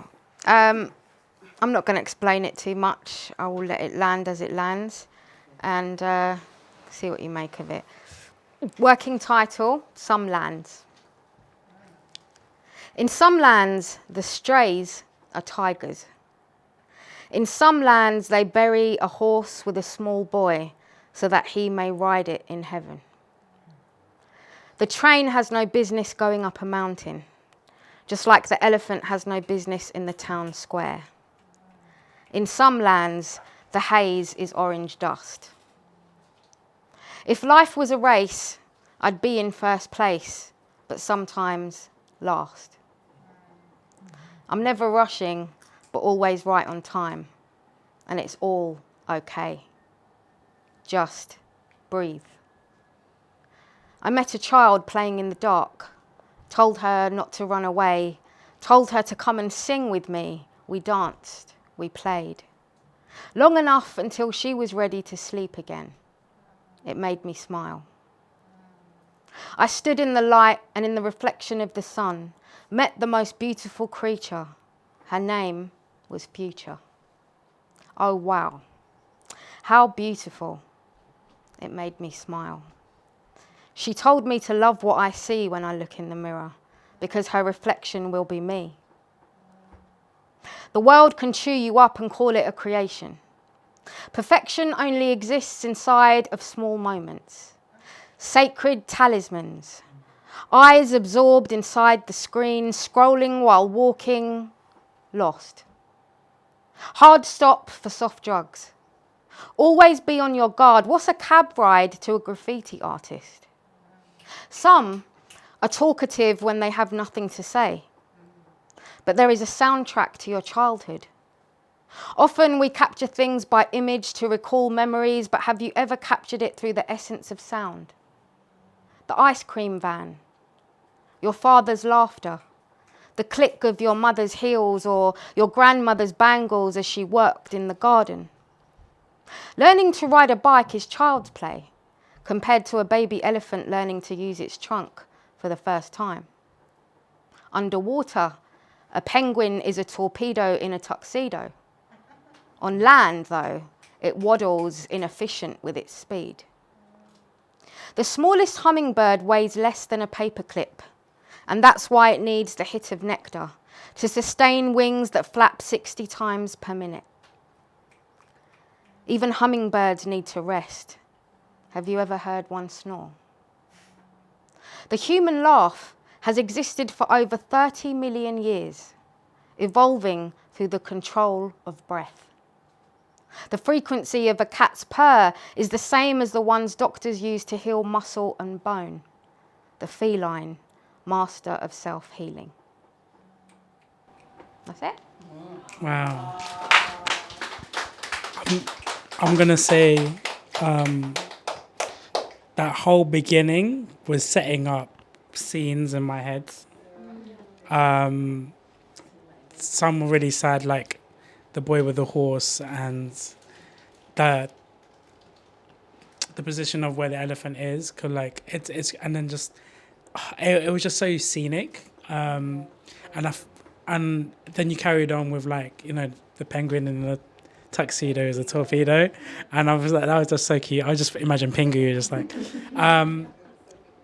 just the amalgamation of all these images and stuff, like how do you get these like images from, like even like the analogy of like the hummingbird, like it being so small yet it needing nectar to kind of keep up with itself, like that's very beautiful in a sad way. Like it's its own strength, it's its own weakness as well, like that's kind of beautiful. Just like I'm just trying to wonder where it comes from, like so this notebook is very old, and I looked at the back and I've written on there human condition, because that's what fascinates me. So I look at everything or experience everything through a poet's lens. So whether it be a film or a song I'm listening to, or a snippet of a conversation I hear, or a lot of these things have been triggered by like watching wildlife documentaries. And it's the similarities that you can find in not only just the human condition, but living beings. And how that can sort of refocus our own perspective. Because I think sometimes the human condition, as beautiful as it is, we get so caught up in it that we forget there is so much out there of the world to explore. And actually, the biggest lessons we need to learn or observe are in the simplest things, like nature. And then it all connects with, obviously, my belief in the creator. And there is, for me, technology, there is no substitute for the intricacies of God's creation. no technology will ever, AI, you name it, for me, it will never be able to replicate the minutiae of detail that our creator has blessed us with. And there's so much of it to see. And sometimes it's just like, do you know what, open your eyes to more than just what your current social media feed is giving you. Look up once in a while, you know? There you go. Yeah, I really love that too. And I feel like it had a link between again, it was that link, I think, because it followed those similar patterns. But then what you were like, you know, I just find it so interesting that you wrote this 2003. No, right? this one wasn't. This one's more recent. Oh, okay. I was going to say, because you know what? I was just going to say it was so, again, it's that idea of being so in touch and aware. And so I guess it really made me think of like the way that where our awareness is focused and like what are we choosing to put our awareness on. Like there's this question that I've learned to ask myself very recently, which is where is your awareness? And so I just find it so interesting that like you can tap into such a storytelling narrative and you're using that metaphor a lot more. And I really resonated as well with Meta, what you said at the beginning about the stories that you were telling. Like, is there particular, like, I don't know, fables, stories, I don't know, those kind of, like, I don't know, Arabian Nights, not really that, but is there any of that type of stuff that like really influences your work now? I would say that I think I'm really interested in stories. And I would say probably as creatives we all are, because in whatever form of art we choose to express ourselves in, whether it's sculpture, painting, writing poetry, making visuals, is telling stories. And there are so many stories that we don't get to hear, either because mainstream media don't choose to expose us to it, and then we've become so lazy that we don't go and seek out that. So when I see something like a fact about a hummingbird, or the wildlife documentary that says underwater the penguin is the most efficient swimmer because that's what it's built to do. On land, it's so inefficient with using its energy, it waddles. But then if you go deeper into it, actually, if you look at the composition of a penguin, it's really weird that I'm talking about penguins right now. But if you look at the composition of a penguin and you go into it, actually it's found a way. You might think, oh yeah, the waddling is cute of a penguin. It's found a way to transfer its energy because of the body shape. That is actually the most efficient way it can walk on land. That fascinates me because it's like, where's our curiosity gone as humans? It's also a lot, for me anyway, it's about different cultures. I find it fascinating how different cultures live, different cultures have different rituals, and so poetry can give you the ability to travel without moving. So I don't have to, or someone that doesn't have the ability to go and, or have the means and resources to go and visit the Berbers in the Atlas Mountains of Morocco, a poem can transport them there. That's the power that I like to use within sort of painting pictures and telling stories. Yeah. I really enjoyed your piece. You have such a hypnotic way of describing landscapes, and like some of the lines in that piece as well, they have these like intricate imaginative lines of fancy, like the boy with the horse and some of the other pieces as well, and also the description of the cat. And when you're talking about the cat, I really saw that. My question is, because you are a poet, if you had to become a filmmaker and turn this piece into a film, would it be philosophical or would it be like a fantasy? What kind of film would it be?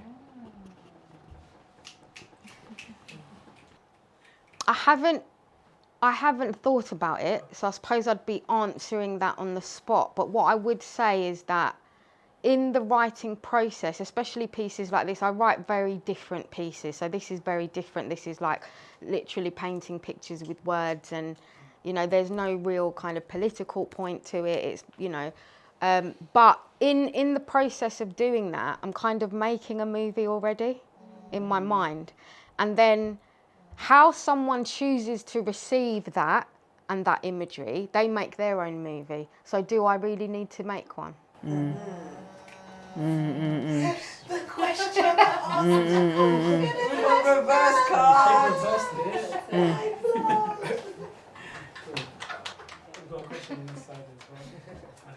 Take Yeah, I the mic. just Take wanna the mic say- from him. Take him. Take it from him. It's my brother. So. Hey. Yeah, I just want to say I really liked your use of the word brief. I don't know if this is where you was going with it, but I just got the sense of taking that moment to breathe and appreciate the wonders of the world, all of these different things that you was describing, the intricacies, and you know, you can just go about life and just not actually appreciate all of these amazing wonders. Just take a moment, breathe, and actually, you know, embrace and respect and appreciate what God has done in all these things, you know? Yeah, I like the use of the word breathe. Yeah. Yeah, thank you. I appreciate that because it's not even a word that's used with any repetition. I just say it once. But again, that's to emphasize that sometimes we just need that small reminder, because breathing is such a simple thing, and it's only recently that I've looked into different forms of healing, and breath work is one of them, and how powerful the thing that we do all the time to exist. We're all breathing right now, but we're not really consciously doing it, and we're not doing it properly, most of us, 99% of the time.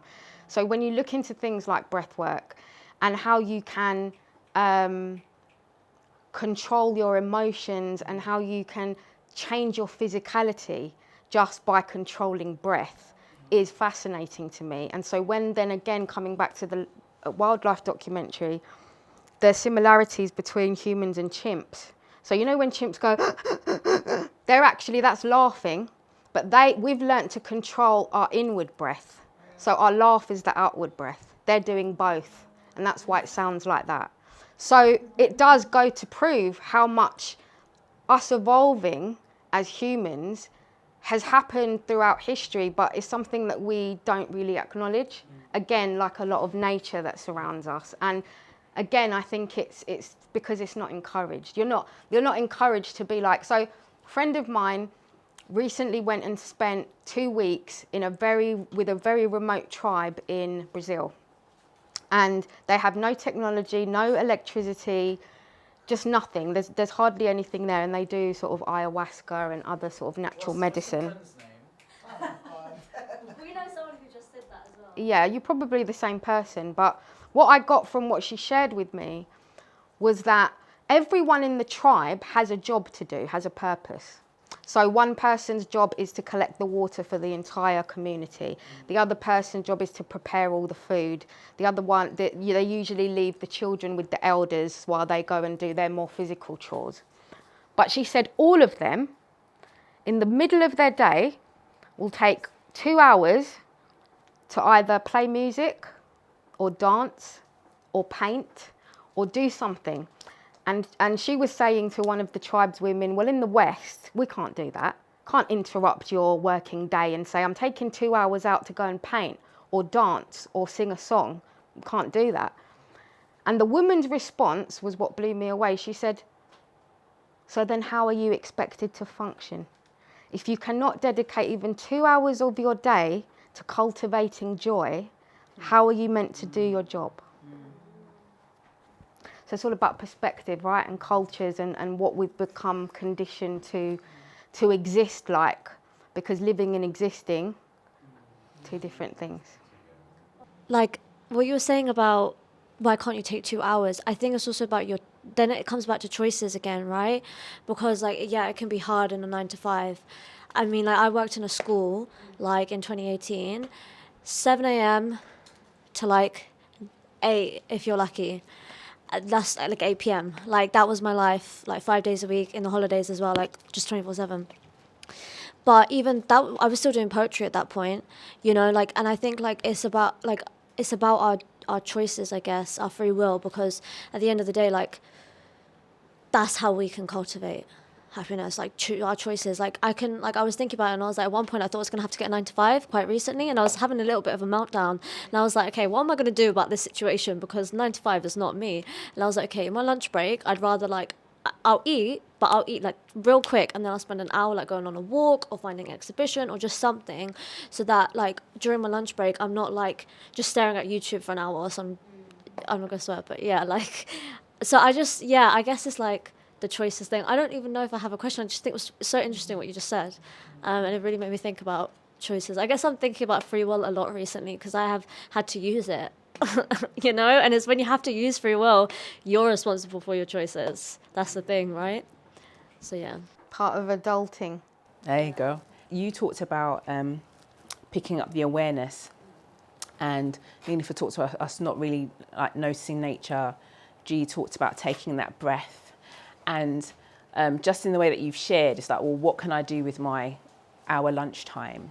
Because recognizing that here in the West, maybe a bit like the penguins, we have to adapt to how we can most effectively find the opportunity to do that in a world that sometimes it doesn't give us as much room.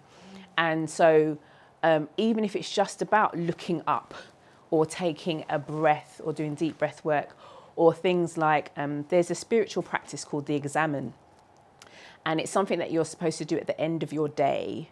There's a few different questions that you're asked. And one of the key things that the guy says that I love is keep noticing. So he talks about just keep noticing. So a lot of the questions, like, for example, because it's coming from a spiritual practice from within kind of the Christian world, it talks about, where have you seen God in your day? Where have you shown love to someone in your day? Where has something surprised you in your day? And then it kind of wraps up at the end by saying, you know, I'm going to pray that you have grace for the new day and keep noticing. So I think that whether it's you stopping to take a deep breath, whether or not it's deciding how you're going to use your lunch hour, but that actually let's be aware of what's going around us and have some way of keep noticing, because there are many things that are happening around us within nature, just looking at the sky, that actually can blow our minds. And related to that, I remember a few years ago, I was off in these fields in the Brecon Beacons, and I was just sat there, there's sheep and there's mountains and stuff.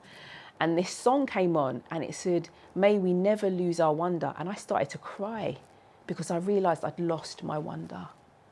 I'd lost that ability to look at things and think, wow, to just take a moment. And for me, creation speaks in such a beautiful way. So just like reflecting on some of the things that keep noticing, whatever that looks like for you, however you make yourself stop and notice something, or give yourself a chance to notice, or actually to just be. Do you know what I mean? Because sometimes you just need to take that moment to just. It sounds like refreshing, like brand new eyes. But I think we have to have intention with it. Do you know what I mean? Because I think the world that we live in and the way that we've been programmed and stuff, it can be very easy to go from start to finish in our day and you've not really noticed a lot of things. You've been doing what you're doing because depending on what jobs you have or what lives you have, you can do a lot of things en route, almost robotically. Do you know what I mean? Which I'm not saying it's a bad thing or whatever, because there's, you know, it's good that we can do certain processes, but I think you have to have intention to really notice some of the stuff that I think was resonating with what Neelofer was saying and some of the things that have been shared here. You have to have an intention about it, because life can make it very difficult for you to notice those things. Don't let life get in the way of living. We come from a corporate world, and the reason why I actually came with Lauren, because we are looking to introduce different ways of creativity in the corporate world. And we're always challenged to come up with events. And actually, this is the time now where the working world is looking for the work-life balance, hence the 4 days, the work from home, etc. And I think this is your time as a creative community to get yourselves out there and say, we're going to make an impact in the corporate world, and we're going to show you that work-life balance. And this, I think, this should be your into that world, to be honest, because I think this is much needed in the corporate world. I agree with you, and that's where we need people like yourselves to be that bridge between us creatives and that corporate world, so we can make inroads. I've done certain corporate gigs and they pay very well, and the demand is there, very much there. And what we have to offer is almost priceless. You can't put a price on it, but actually what we have to offer that corporate world, and I've straddled the two. I've been creative and I've also existed in boardrooms and the corporate world, so I understand the need for it.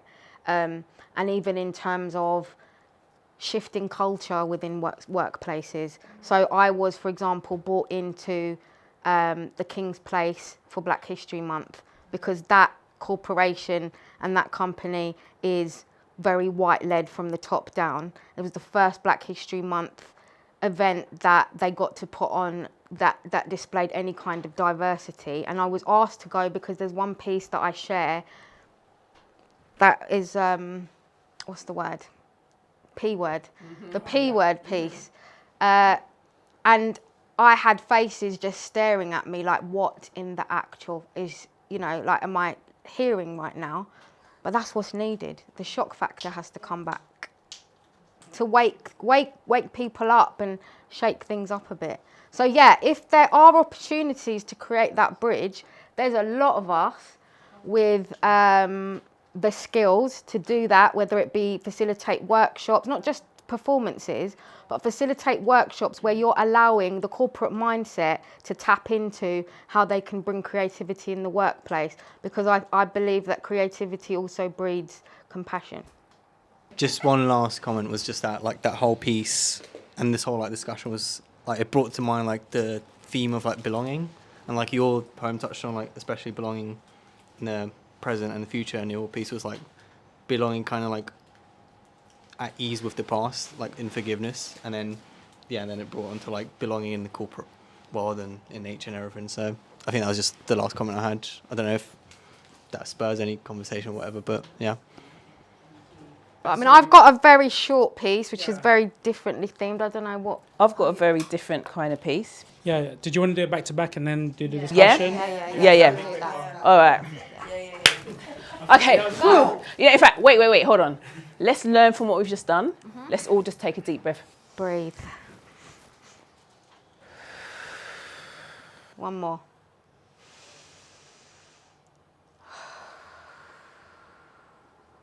That feels good, right? Yeah. Okay, this is called If Love Could Talk. If love could talk, what would it say? Like, if love was a tangible being able to converse in your mother tongue, what would you hear? How would love describe themselves? What would they say their strengths and weaknesses are?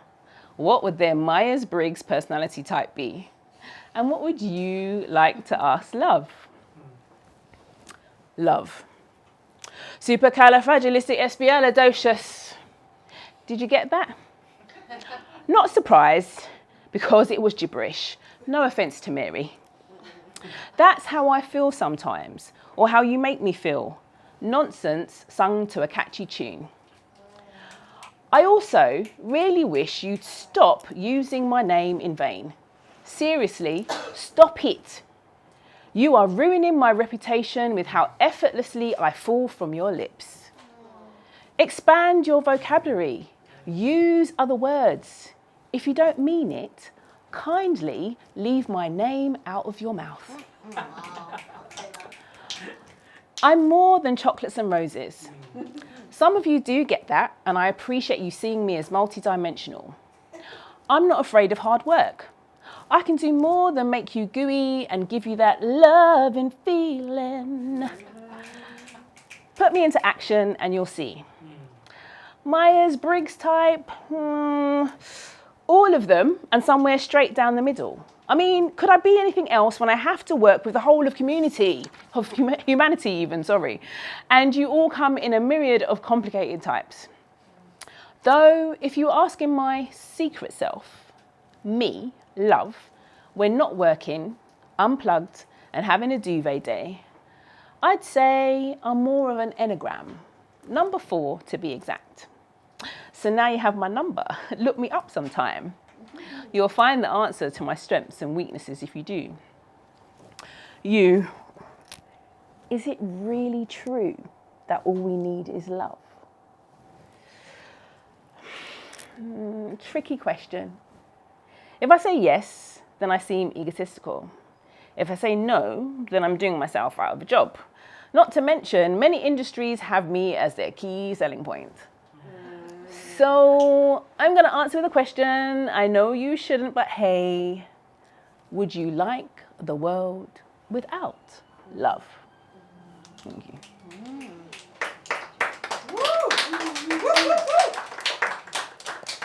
I used to write, so I've got notebooks filled with a lot of love poetry and erotic poetry, and since I've come back on the scene, I don't really do that style of poetry. But in honour of you, Meta, I'll do a little. It's very short, so it's almost just like a taste of love poetry, I suppose you can call it. It's called Dive Deep. Stretch me out like a canvas, ready to paint a landscape, paint my skin with warm oils. Part my lips with a drop of honey from your fingertips. And when you've coated your own lips with my nectar, dive deep to lose yourself in my abyss. For a while, use the tip of your tongue to spell the letters of the alphabet along my tibia and medulla oblongata. Say it again! Using the tip of your tongue, spell the letters of the alphabet along my tibia and medulla oblongata. As you rest your head in my lap, I feel the weight of your thoughts. As you rest your cheek on my palm, the weight slowly starts to melt away. That's it.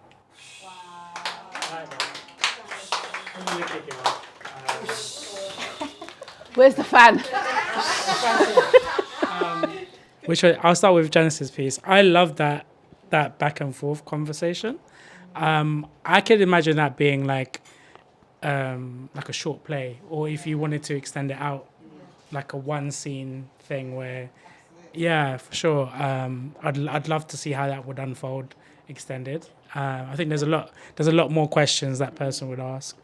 I love like how Love was a bit sassy with it as well, just kind of like it was kind of like sometimes we use the word love very lazily, like we just use it as a one size fits all, an umbrella term, when we can strive and make more effort to kind of like drill down into what exactly is it we're feeling, because we were saying this in the podcast in the car that because we were talking about marriage, like love is a compound of things rather than just one singular emotion. There's like so many things in it, and I just loved how, I'll say love again, but I really liked, I adored how you did that. So I'm trying to not use love. I adored it. So yeah, I really like that. And then with Neelofer's, obviously this is something different that I've not heard. I really liked the cheek on the palm thing. I thought that was very, I feel like very personal but very touching. And apart from the main thing of what like central poems do, I think what I love about I call intimacy poems or sensual poems. I don't really call them erotica. Like I like the connection, and it's simple to just like do write the anatomy of it and the mechanics of it. But if you're not writing the connection, then all of that is lost. Yeah, 100%. Like even like that actual, yeah, it's just even like the physical act of it as well. Like I think for me, like I think there needs to be a connection with whoever I am, and I just love that that wasn't lost in that. So I really appreciate that. So thank you so much for those two pieces, and you guys. Yeah, I just think it's quite interesting how like love means different things, especially in different cultures. Everyone has their love languages, but then also in other cultures and other like languages, like my mother tongue, like especially if it's not said often, it can feel quite more powerful and more impactful. I don't know. Does anyone else like feel that having known like multiple languages that yeah, it sort of like comes across in different ways. Has anyone else have thoughts on that?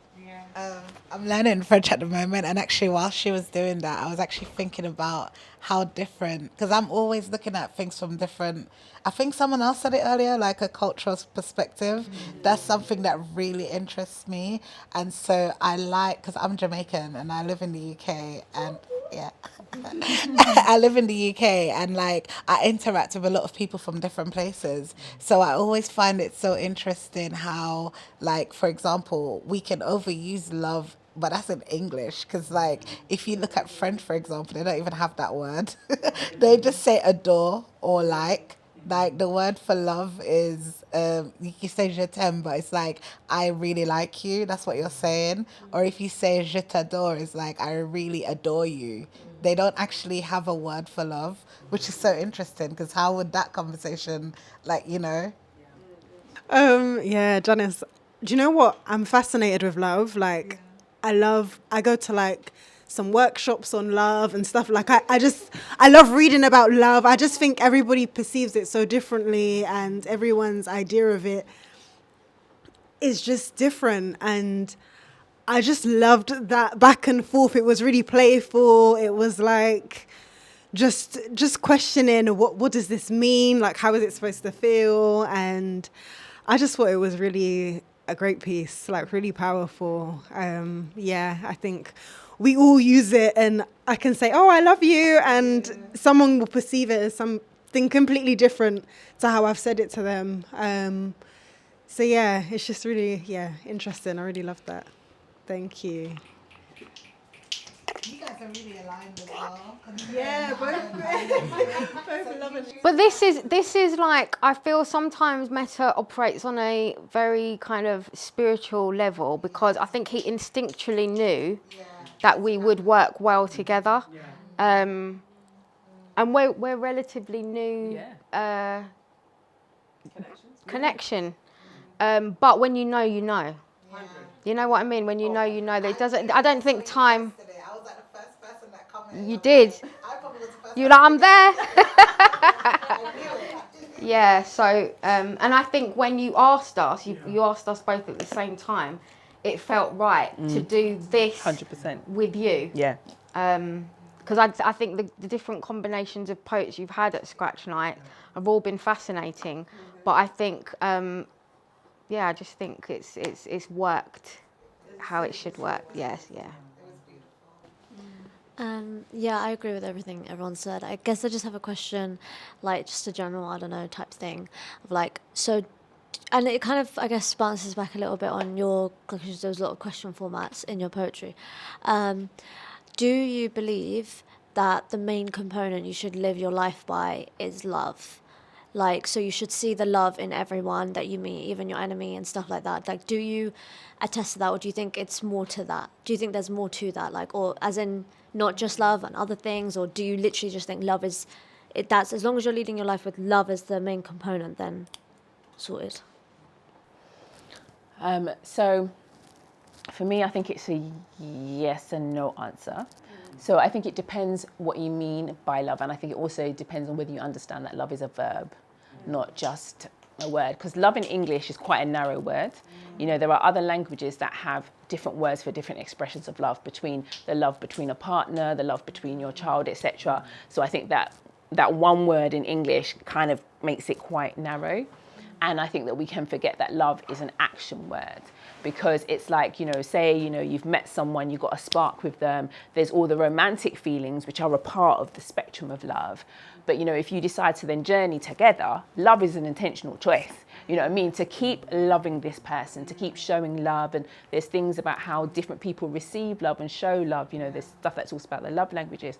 So I think essentially, and love for me has to have within it respect. Do you know what I mean? So I think that in this world, that I think that if we, one, did have a genuine love, and also it means you need to love yourself, because I think it's very difficult to love other people if you don't love yourself. And I think there's a lot of people who don't really have a genuine love for themselves, and I think it's then very difficult to express love to other people. I think with love, there has to be a respect for people. Now, I totally accept as well that respect needs to be earned, but in terms of, from a baseline of approaching people, you're someone, you know what I mean? I want to show respect to you, which I think is part of the spectrum of love. And as we go along with that, so I think that love is a much bigger thing that involves working at it, being intentional about it, having an element of selflessness about it, not giving up the whole of yourself for a person or a thing, but recognizing that there is an element of sacrifice. I know some people don't like that word, there might be a better word, but the understanding that there is something that I need to be willing to give. And it's not give to receive, but there's a reciprocity. Thank you. Reciprocity in when we're showing love to one another and relationships and that kind of stuff. So I think that, as long as we understand that there is a number of elements that should be an outflow of love, you know what I mean, sort of thing, right? That should be partnered with love, then I think it's one of the key things that we should have. And if we approached each other from that perspective, it kind of seems simplistic, but yet in its power, honestly, I think if we treated one another with a bit more loving respect, we would be in a better position. I still think we're a bit of a messed up world, so we're going to have issues, right? But we would be in a better place than we are now.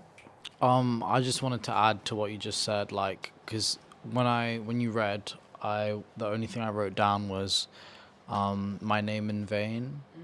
So I think, like, what was interesting is that it kind of like it jolts the reader a little bit to redefine their own value of what love is, because then you might, when you really see its value, maybe you won't use it in vain. Maybe you'll really mean it every time you use it, and then it'll become more powerful to you. So that's what I really thought about. That's just my impression from your poem. And then with Neelofer, like, it was a really saucy poem. It was extra, and That was only a taste. That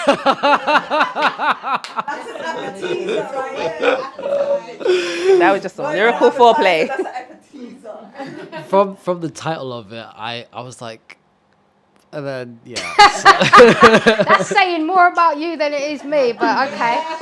So you said, but one thing you really said that was so special, it wasn't that saucy, but as you rest your head on my lap, I can feel the weight of your thoughts. Like, come on now, that was a lot. That was a lot. And so this is something that I'm learning, that, you know, for a piece or a poem to be powerful, it doesn't have to be long and go on and on and on to hammer the point. Sometimes it can be the short form poetry that just leaves enough, you know, that plants the seed, or, you know, the one line has so much involved in it. What I like to do with some of the, as Meta likes to call it, the sort of intimacy poems is intersperse some Urdu into it, because that's my mother tongue, and Urdu is a very poetic language. So there's one piece that I've written that has a line in there, says, "Main apne haath se khilati hu," which means I will feed you from my own hands. That is an act of love, right? So in answer to Alia's question, yes, we should operate from a place of love, because God is love, right? And that's what I believe. God is not to be feared. God is love.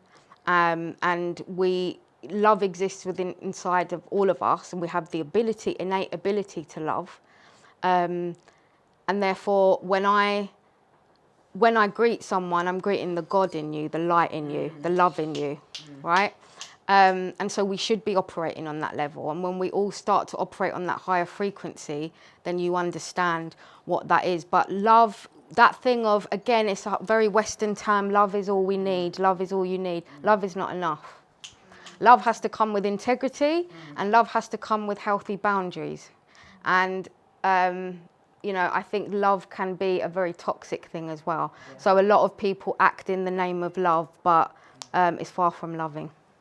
So that gives the weight of your thoughts a different meaning, and that's, I don't want it to mean that personally, but I'm appreciating it, that it meant that at that moment. But it can be whatever you want it to be. True. Yeah. And the other saucy thing was the alphabet. I mean, that was taking me back.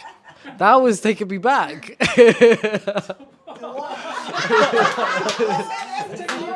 To your ABCs. Spaghetti. Alphabet spaghetti. It was that moment you said that bit, everyone went.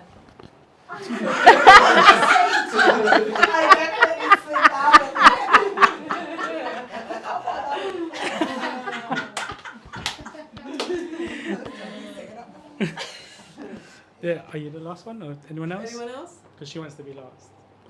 Okay, cool.